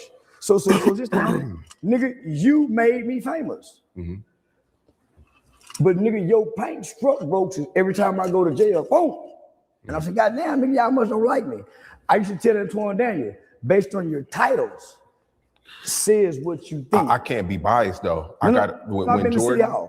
I don't know. I haven't. So I'm talking about it's still positive. You post all my negative. It's still positive. Nuh-uh. It's still positive. No. Bro, I booked you for your own show. Like I do a lot of bro. You can't be mad because you can't be mad because you trying to control the narrative, bro. I'm not mad. You can't do that. I'm not mad. I just sat down with 2 major companies and deals. They showed me your analytical data on me, and they showed me that. I didn't look at that. I'm happy with making $10,000 with your titles. Yeah. But we growing, and people over here saying, "Hey, let me show you something. Compare it to this." They're making the comparisons. Yeah. I'm not. They're making a comparison, and they can. And if you my nigga, but the brand Say Cheese TV is not an ally to Charleston White. And if you read your comments, they even say it. Yeah, you are, but the brand ain't. It's other ways to do this shit. This hurts me more than anything. I didn't know it until somebody showed me. Yeah, so I've lost a lot by doing this. Yeah, I get $10,000. Nigga, I lost over 100 for what I said on here. And nobody thought to protect it, not even me. My agency was mad than a motherfucker. Nigga, we had just got in. We're performing at the Stardom, the biggest. Yo, it's Big Ant, the spokesman, man. We back. Another edition of Urban Politicians TV, UPTV. Make sure you stay on your pivot at all times, man. Had to come tap in, and we back outside with it. H-Time, Texas streets once again. Getting my flip on one time through the time. Had to pull over here in the cut real quick. Actually went and got me a cut, but I still had to take some time out and let boys know what's up with the latest and the greatest. And most definitely, we can't stay on no hiatus. We gonna be in y'all faces. As y'all heard right there, Charleston White is pushing a bunch of hogwash and a bunch of nonsense, as it got reported today by Say Cheese Instagram, that he is no longer gonna be working with him and that he's officially. Oh, looky.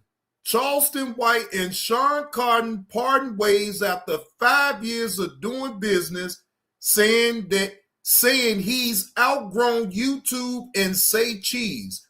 Y'all paint me out to be negative. I'm bigger than Say Cheese, Vlad, No Jumper, and academics. I'm moving on from YouTube.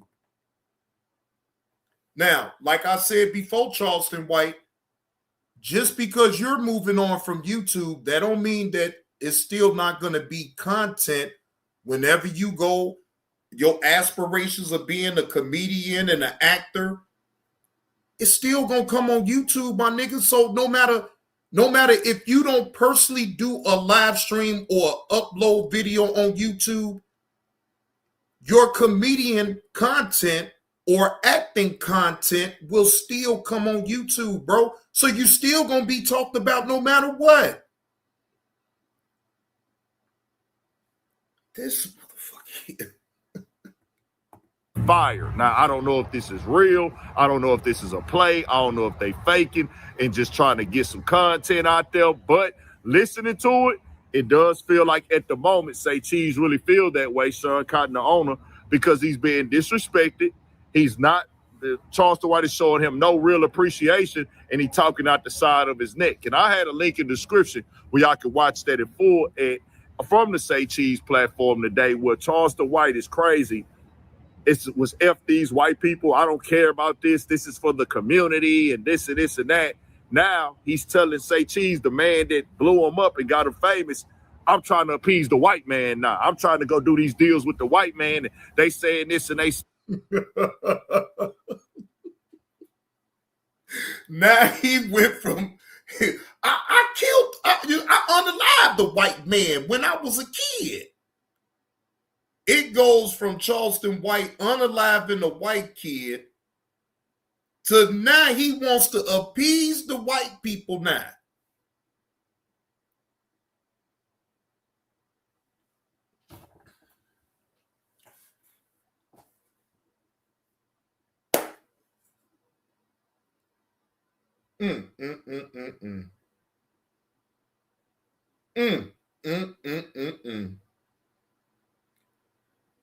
Well, that part we don't have to go over again because I'm sure Big Ant is a smart man. He knows what the fuck Charleston White is doing.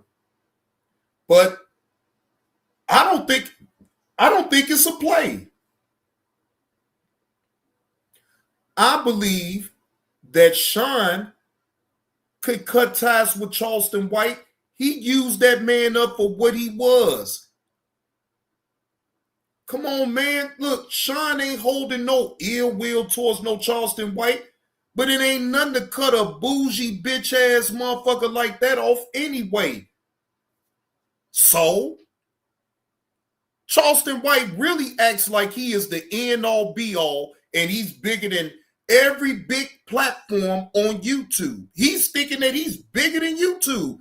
Well, let's say this then, Charleston White. Are you making the type of money that YouTube is making? They make billions of dollars, Charleston White. Are you making billions of dollars? No. To YouTube, comparing you to YouTube, you're making chump change compared to what YouTube makes on a yearly basis, sir. You will never be bigger than YouTube. Never.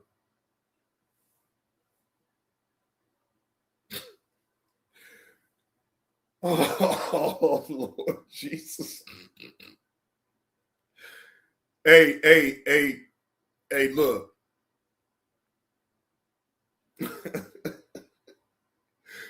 I'm about to go ahead and get the hell on up out of here. Ladies and gentlemen, I'm about to go ahead and get the hell on up out of here, okay? I'm about to go, ladies and gentlemen. Johnny Blaze is about to end this goddamn live stream because I don't want certain type of conversations to even be had over here on this channel. Oh, Lord. I'm making sure to watch what I say right now, okay? Skinny, whatever you got going on your channel, bro, can you at least respect it enough to do it on your channel? Whatever fuck shit you got going on, bro, please leave it over there on your channel. No one is, I already answered you and told you I don't even know who you talking about. So that's the end of that. But again, whatever you got going on, I ain't got to go nowhere. I ain't got to go nowhere, Nurse Betty. But I just still don't. I know my mouth. I know my mouth. I can review another video if y'all want me to. That ain't no issue because I'm off today. All right. I don't have nothing going on right now. I'm good. What hell? Y'all want me to stay live? Ladies and gentlemen, do y'all want me to stay live? Because, you know, Johnny Blaze can find some other things to do now. I can easily end this live and go outside and do some DoorDash and make me some damn money now. Okay? I just want y'all to know that. Look, oh, George say stay live. Stay live. Well, look, I'll take some suggestions. Wait a minute, hold on. Matter of fact, I might don't have to do that. Hold on. All right, well, we rocking out then. Y'all like, no, stay live. All right, well, then I'll stay live then. All right, I don't want to play that video. All right, so let me look for something else. I don't want to play that. All right, Nurse Betty, I'm going to stay live. I'm going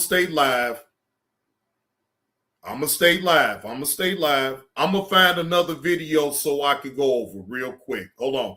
As a matter of fact, since I'm doing that right now,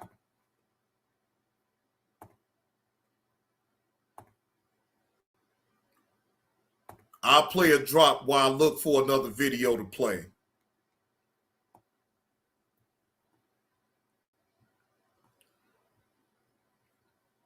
All right, here we go.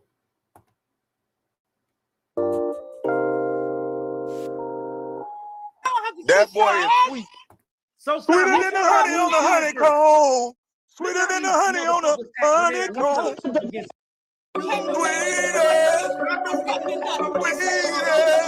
I'ma come over here. We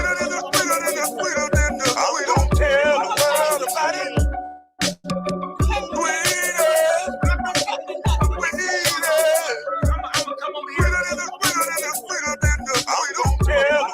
about it. So you should have stayed your ass out of jail. Stop trying to be a real nigga, and your boy wouldn't have his ass so high up in the air that them goddamn white boys can see it and play with it. Stupid motherfucker. I'm saying you want to sit up here and sound like you Negro Diamonds all of a sudden because another man flew him out and paid him. Now all of a sudden you Negro Diamonds. Prove another point.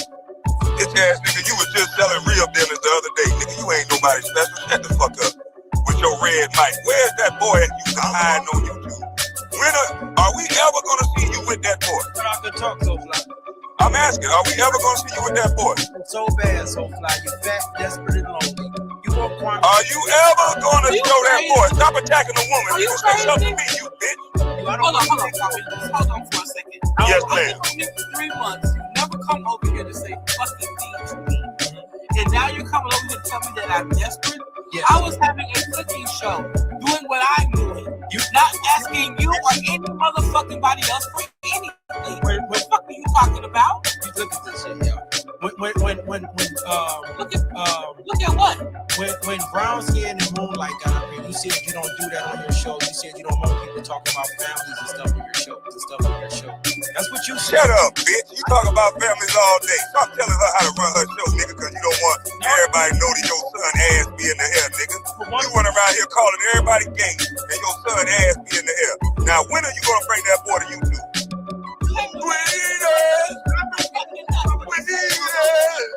I'ma come over here.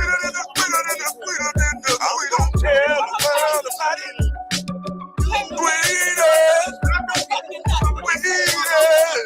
I'ma come over here. We don't tell the world about it. Why you gonna let this nigga come up here and lie like that on my name? He has audio of it. Let me explain something to you.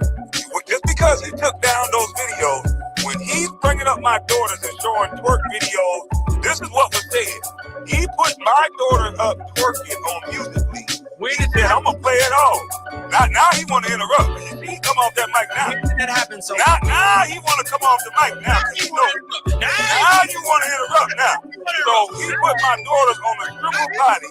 He put my daughters on the stripper body. I said, you keep fucking with my daughters, nigga. You keep fucking with my daughters. I got nephews the same age as his daughter that's out there popping her ass all over the goddamn internet.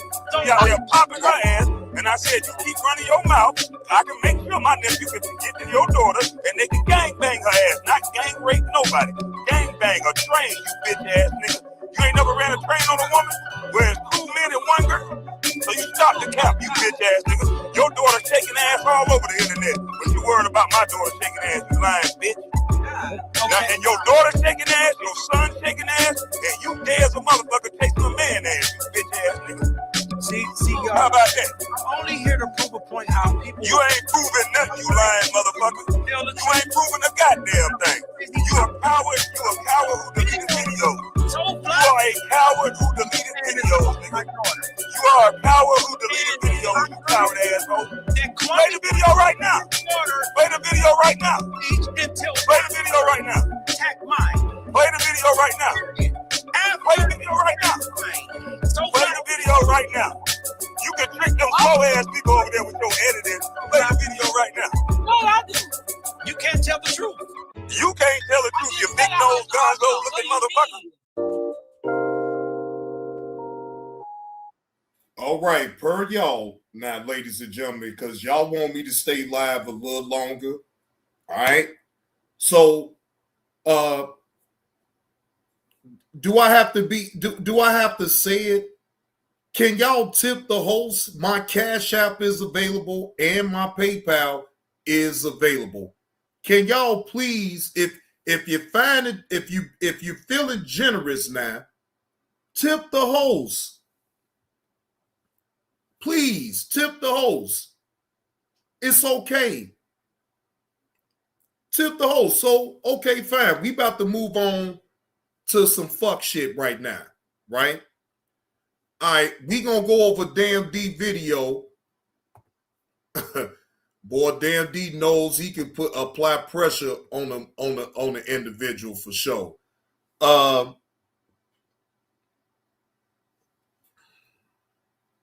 Hold on. Hold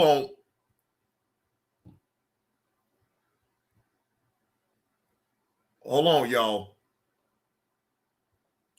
All right, so Damn D just posted this video probably, I think, earlier today.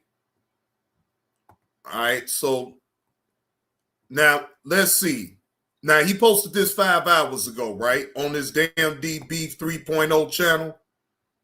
So his title is TJ Candyman is turning his chat against Biz and Garrick and rage baiting Kwame Brown. All right. Fair use. This is not of my own content. Shout out to Damn D's Beef 3.0 for putting out the content. All right. This is all for entertainment purposes only, ladies and gentlemen. We just here to laugh. Yeah.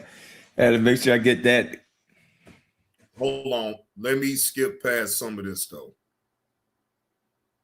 We don't need to see all that. I just want to get to the part of where he's talking about with TJ. Yeah, leave it up, boy. Leave it up. Yeah, good boy, good boy. Yeah, leave it up. Yeah, leave it up, boy. Lord. That's a good boy. Hey, please don't take this video down, boy, because oh yeah, leave this video up. Good boy, good boy. Make sure we get this again. Make sure, good boy, good boy. Hold on. Let me see if you got your other one live. Oh, no, you put the other one on private. Oh, yeah, good boy, yeah, man. Thank you for putting it off of private. Thank you. Yeah, we need that one again. We need that again. Oh, yeah. Ooh, especially the chat, boy. Hey, Biz, 86K. Boy. See, TJ has sounded the alarm, boy. TJ has sounded the alarm. Ooh. Biz, pay attention to your circle before they hurt you. Ooh. Damn. Biz, boy, they after you, man. They after you, boy. See, this is that cult. They listen to TJ. Damn, not L52. Damn, y'all see this? Ooh.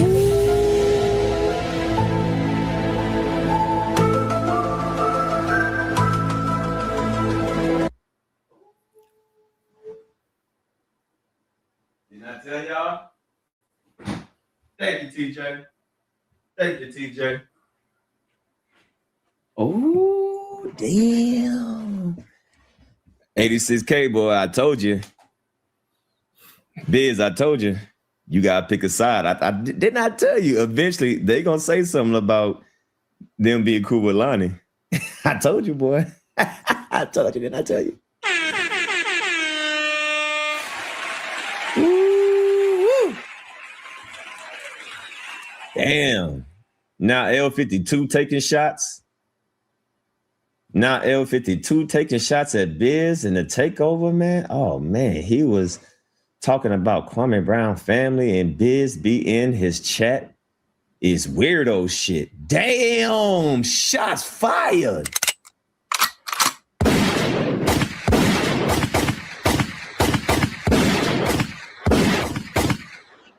Oh, man.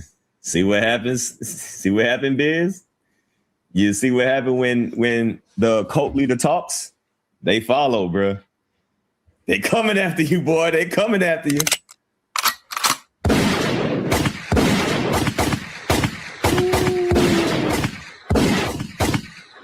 Listen, didn't I tell y'all that this is going to happen? Didn't I tell you that this was going to happen? Boy, I told y'all that this was going to happen. Damn, L52 over there taking shots at you, Biz. G Money, damn. G Money needs to get his own shit. Damn. Biz. Yo, Biz. Look, this may not be popular with y'all, right? But I'm going to just still be honest. G Money K by himself will pull numbers. I mean, the only reason that he has to be on Biz platform is because he can't keep a channel upright because he wants to violate the community guidelines, right? But otherwise, do I want to really say that G Money K needs Biz 101? No. He just need him right now because he just can't get a channel of his own. As far as him being able to pull a crowd and be more entertaining, if I had to choose between Biz 101 and G Money K of who's more entertaining, it would be G Money K.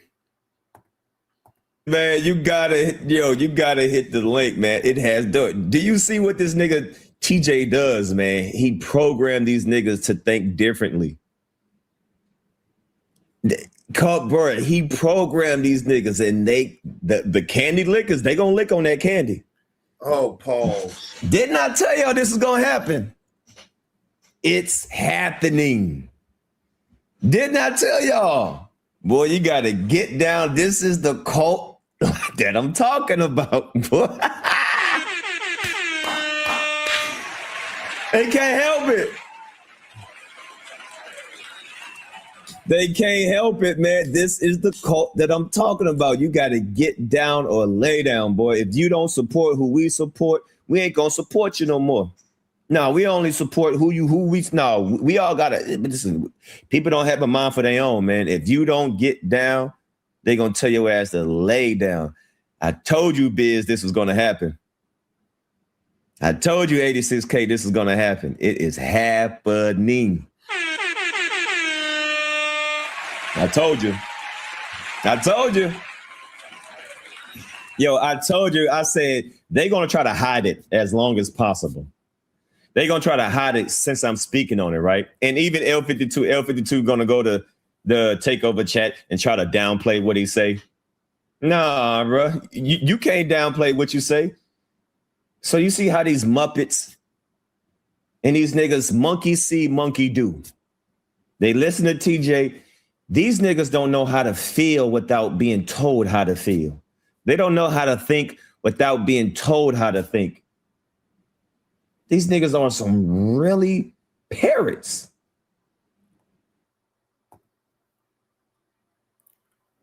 Boy, damn D, you is antagonizing the fuck up out of... And I'm not even gonna lie to y'all, right? The smartest thing for Biz or 86 that they have been doing lately is just being quiet and don't say anything about it, because I mean, I think it get worse if they do speak on what Damn D is talking about. So this is the smart move on both of them parts of not even trying to address what Damn D is saying. I told you, I said they're going to fake it for as long as they can, but it's eventually going to come out. I told you the truth is eventually going to come out. Yeah, it's the motherfucking candy man. I told you. It's the motherfucking candy man. Boy. Candyman. This is what TJ doing, causing division. Now he's trying to cause division with the takeover.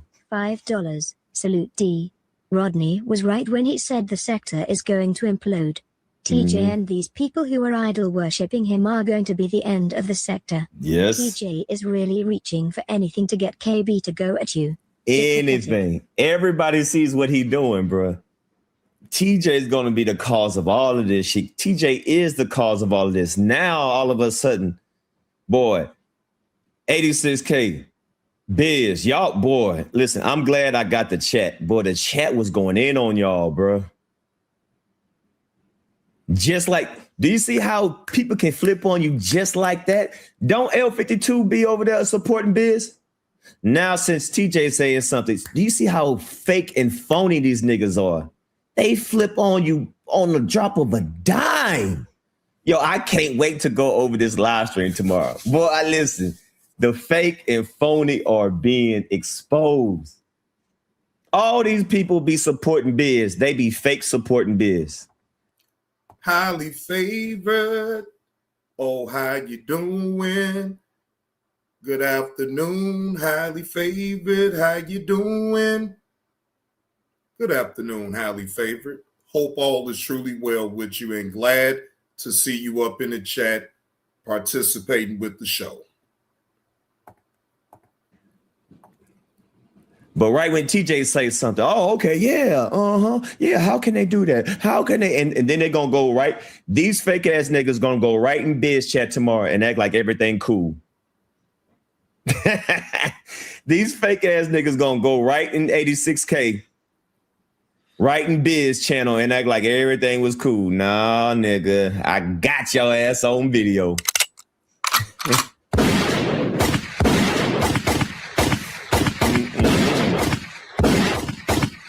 Oh, it was a lot of motherfuckers taking shots. So Biz 86K, you see how fragile and how easily these people can flip on you. You see how easily these motherfuckers. I told y'all, boy, listen, this is just the beginning. This is just the beginning. There's a lot more where that came from. And I'm glad TJ still got this live stream up too, because I need to get more of the chat. Yeah, I need to get more of the chat too. I need to get more of the chat. I miss some of it. But yeah, I need it. Thank you, TJ, for keeping this up, because I need to go back over and get like. Now, highly favored say Biz said 52 called him a rapist and he blamed Sears. Yeah, I didn't get that exchange right there too, highly favored. If he was directing all his attention, right, to L52, I was really trying to figure out what the hell did Sears have anything to do with what he had a problem with L52. Like, I'm sure, you know what I'm saying? I don't know nothing about L52 or had no conversation with the individual. But I mean, again, I didn't understand that as well, highly favored. I'm totally lost about that part of it though. Why Sears had to get cursed out and he bring up his daughter and all this and that. I didn't get that. But again, he was drinking on some Johnny Walker Red. So, hey, blame it on alcohol. I don't know. The first half of your chat too, because they were saying some stuff. Yes, boy. I told y'all. Listen, I'm gonna have so much fun with that live stream, boy. All them fake ass. So then, highly favored. So then, the people that was over there supporting Biz, and now things are starting to unravel. So they been was thinking this way. So then, let's just say, for the sake of argument, L52 probably already felt the way about Biz. Once his information as far as his paperwork, and they still was trying to rock out with him. But again, I don't know. I still don't know. But me, that's why I am who I am. An individual that used to be on the sex registry, I can't in sound mind even try to support that or support an individual that used to be on a sex registry in Virginia. It's no way possible that I can support that. So I'm not going to even be fake or phony about that shit. Y'all know exactly how I'm coming. Hell, G Money wanted me to hit that link.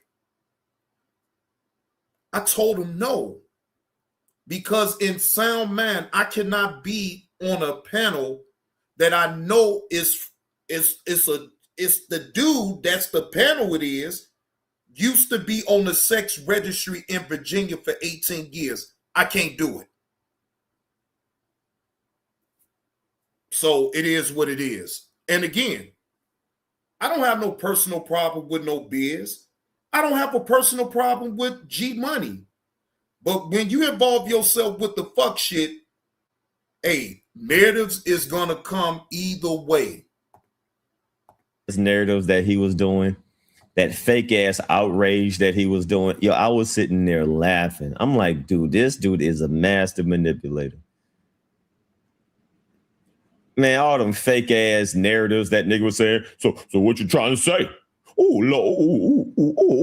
gonna have to make a 4.0 and I'm gonna really talk about your family. Nigga, you already talked about my family. Go ahead and talk about my family. I don't care.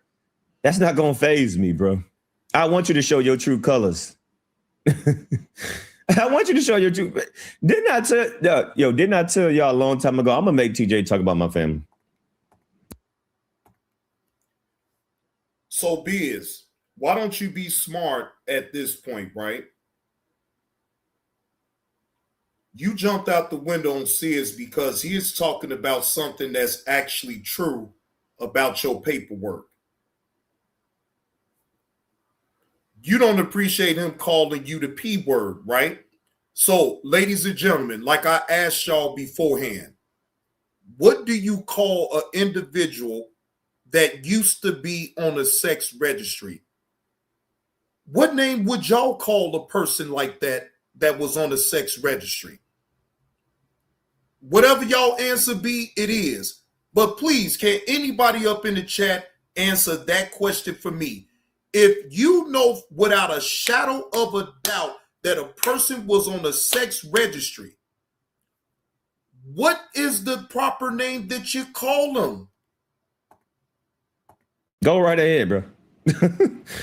You're not gonna hurt me by talking about my mom, my dad. Man, I didn't hurt it, I done been through it all. That shit ain't gonna faze me. That's like water off my back. But you taking the bait, boy. You taking the bait. And you easy to beat because you're dumb and you're emotional. Make another live stream, disrespect my whole family. Go ahead, do it. Show people your true colors. And try to validate it with a lame ass excuse. This nigga lame ass excuse was saying, oh, so what you trying to say about people living in poverty? What you trying to say? Oh, KB, do you hear this? Who you talking about? Who you talking about? Who you talking about? People living in projects, people that living in boy, that's your excuse? That's your excuse? Man, thank you for the content, boy. Thank you for the content.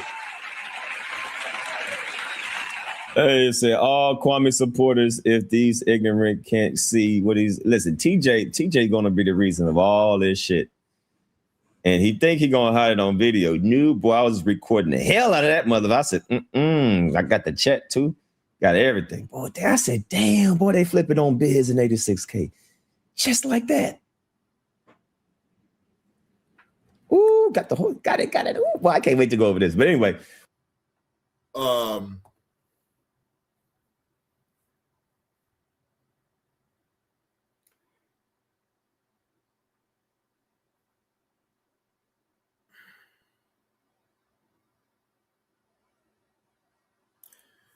I'm trying to make sure I say the right thing right now, ladies and gentlemen. We all see what's going on with this right here. Again, I have no opinion when it comes down to two individuals going back and forth. I could give a fuck about that. If you say some funny shit, I'ma laugh. It's on either end, right? But ladies and gentlemen, this is draining. All of this shit that's going on right now with TJ and Damn D, it gets to a point where it's draining. Even trying to go over the content is draining. Because it's a never-ending battle of narratives. Whose narrative is going to trump the other narrative? It's draining, y'all. It is. It really is draining.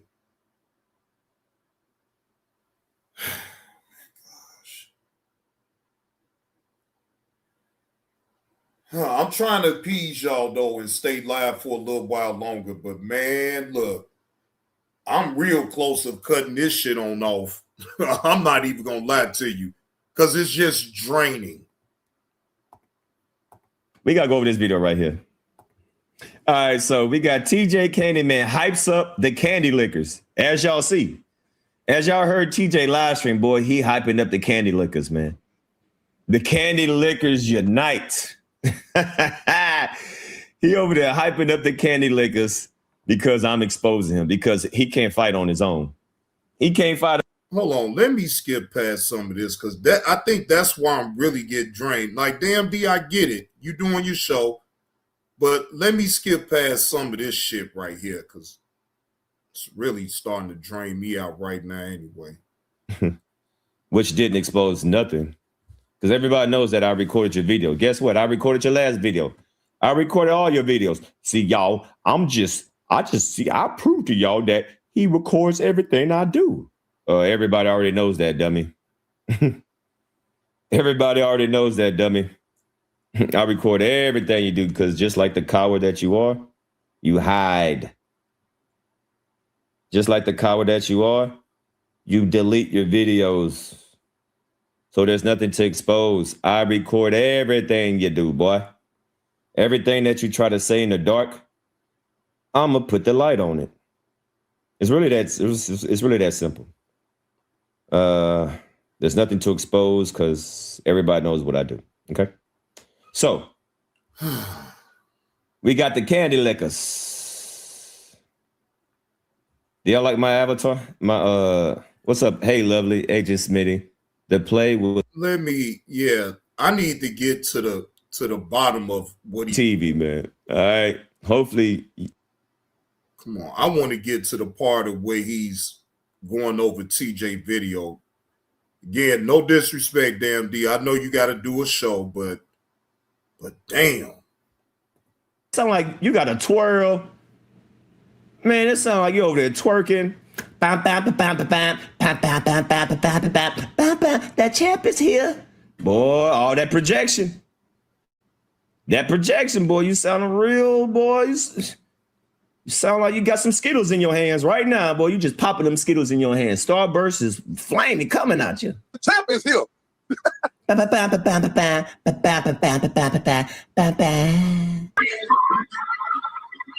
nigga over there. What the fuck?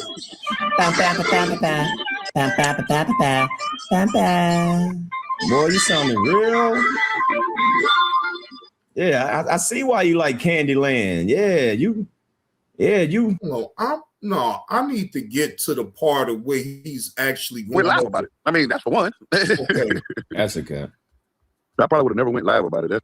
I think if something happened to you, I think you want to go live and tell everybody. I think if something tragic was to happen to you, you'll go live and say, hey, y'all, I'm about to think, I don't know, y'all. I don't think I'm going to make it. The way that you go live 3-4 times a day, nah, that's cap. That's cap. I think you one of them. You slowly start to become so fly. You slowly starting to become so fly. It's just stupid. Salute, Billy Davis, in Chicago. Yeah, man, I don't do anything to get in trouble anymore. So yeah, it's really not that serious. What's up, Cash Money? Exactly, Al Double. Listen, this is why I say that TJ, boy, the cult is real. We're laughing at you, dummy. Okay, look, ladies and gentlemen, y'all want me to stay live? Please, somebody throw me a suggestion on what to react to. I can't do it. Sorry, Damn D. Ain't no disrespect to you, Damn D, because it ain't like I ain't never reviewed your videos, but I just can't do it right now. I'm not in that space to even try to give any type of commentary on this shit right here. I don't have the patience. It's weighing on me, y'all. So come on now, ladies and gentlemen, help me on now. Y'all want me to stay live. Help me out. Shit. Okay. All right. Now we getting somewhere. Okay. All right.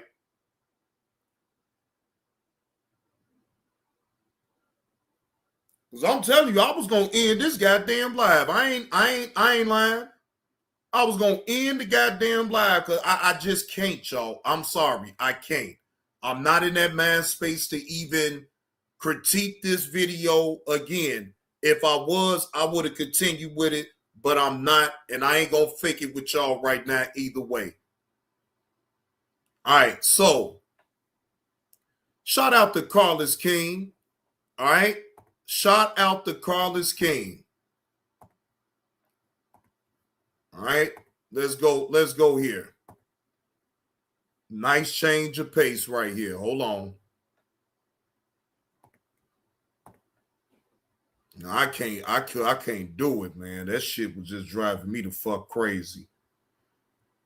All right. Here we go.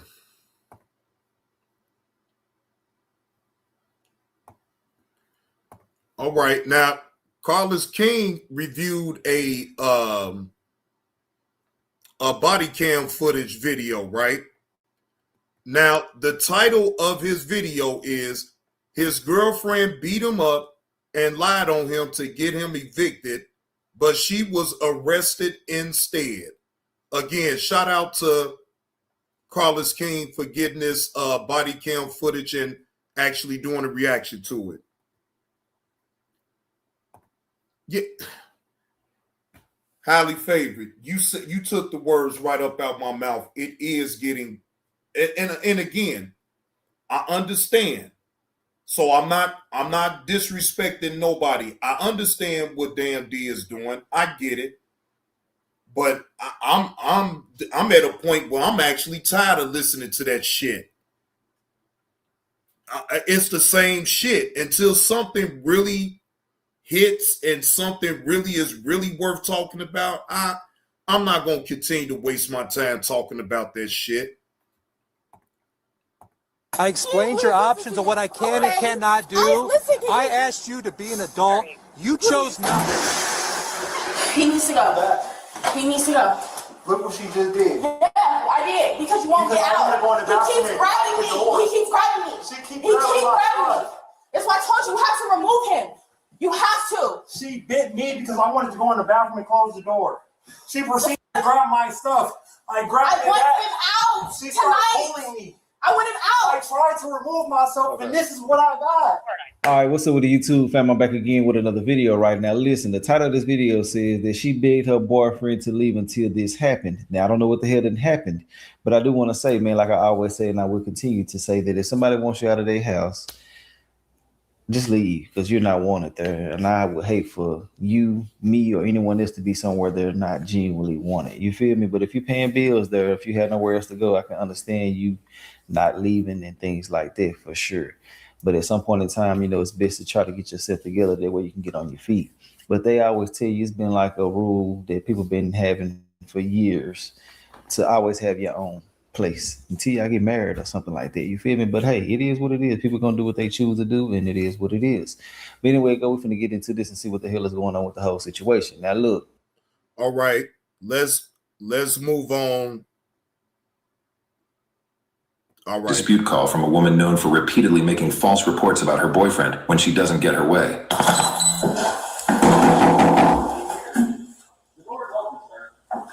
Is it okay to come in?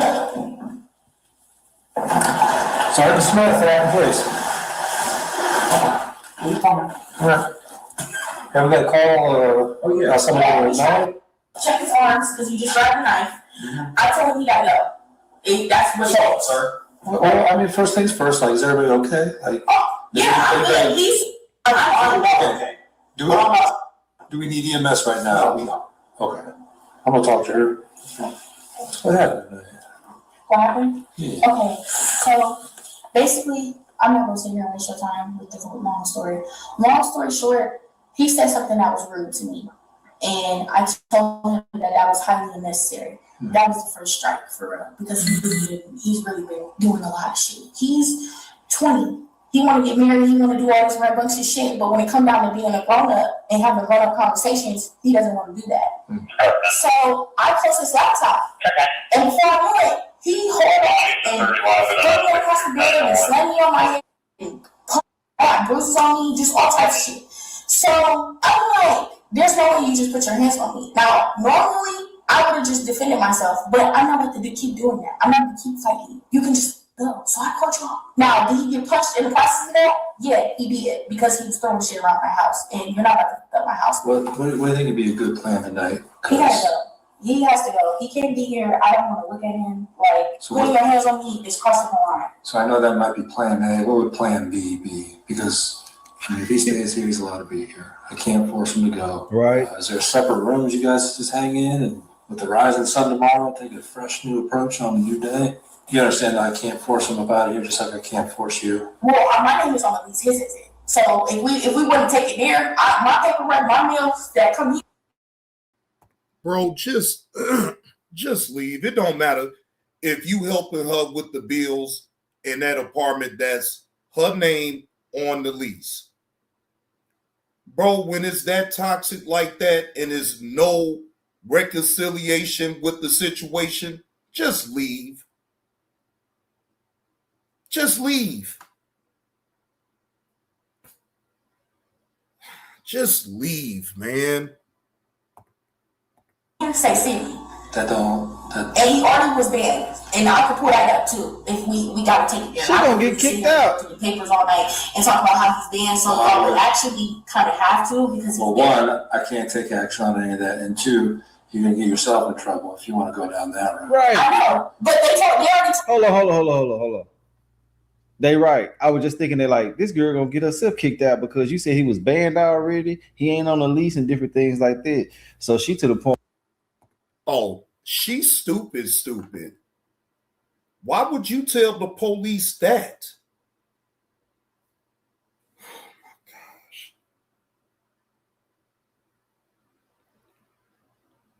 I ain't gonna even hold y'all, ladies and gentlemen. I really didn't got irritated right now, even with this story right here. I done got very irritated with this.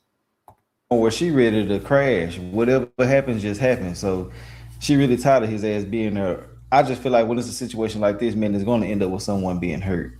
I don't feel like nobody should be in no situation to the point where it get this toxic. You feel where I'm coming from. But I do want to say this as well. Why is she not being charged for falsifying police calls? Like, there should be a definite charge. I don't understand why they letting her slide with that, because she's not getting her way. You know what I'm saying? But if he putting his hands on her, his ass needs to go to jail. Real talk. You feel me? Yeah, the computer slamming is one thing. You know what?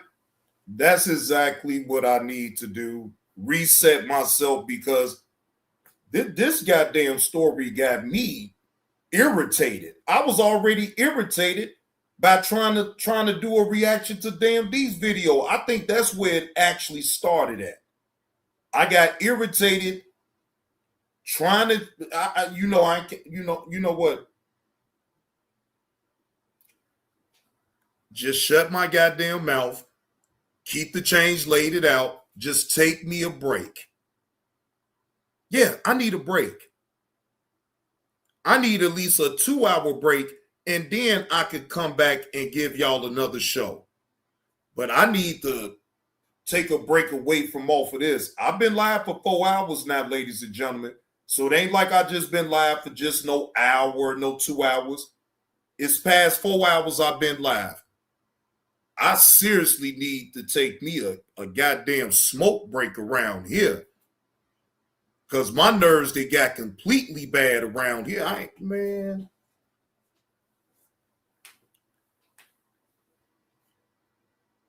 I ain't got no problem saying that my nerves, they got bad, and I need to take me a smoke break. And I ain't talking about just no puff, puff, and then come back. No. Take me a puff, puff.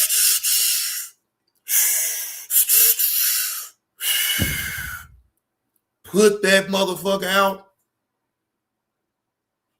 Once I get my bearings right and get myself reset, then I could come back and then really give y'all a good show. I'm irritated with this dumb shit, irritated with the other shit. No, man, hell fuck no. I don't want to be screaming John, okay? That's the main reason why I most definitely need to take me a damn break. There you go. There you go. Now, ladies and gentlemen, if you find it in your heart and you find yourself to be generous enough to tip the host, my Cash App is available and my PayPal is available, ladies and gentlemen. Because JB2 need to take him a goddamn break right now. Okay? Anything towards Johnny Blaze being able to take him a smoke break and come back will be definitely appreciated. Okay? All right. Long as we got that settled, I don't feel bad about leaving y'all right now. Y'all just give me a couple hours. All right? Just 2. And I'll be on back. I promise. I'm not going to fake y'all out. Y'all know I'm off. So it ain't like I just need to take a goddamn break. Okay? Shout out to the chat. Shout out to everybody who hit that like button. All right? And shout out to anybody in future that's willing to tip the host. I say thank you in advance. All right? I see y'all in a couple hours. Shit. Salute to the chat.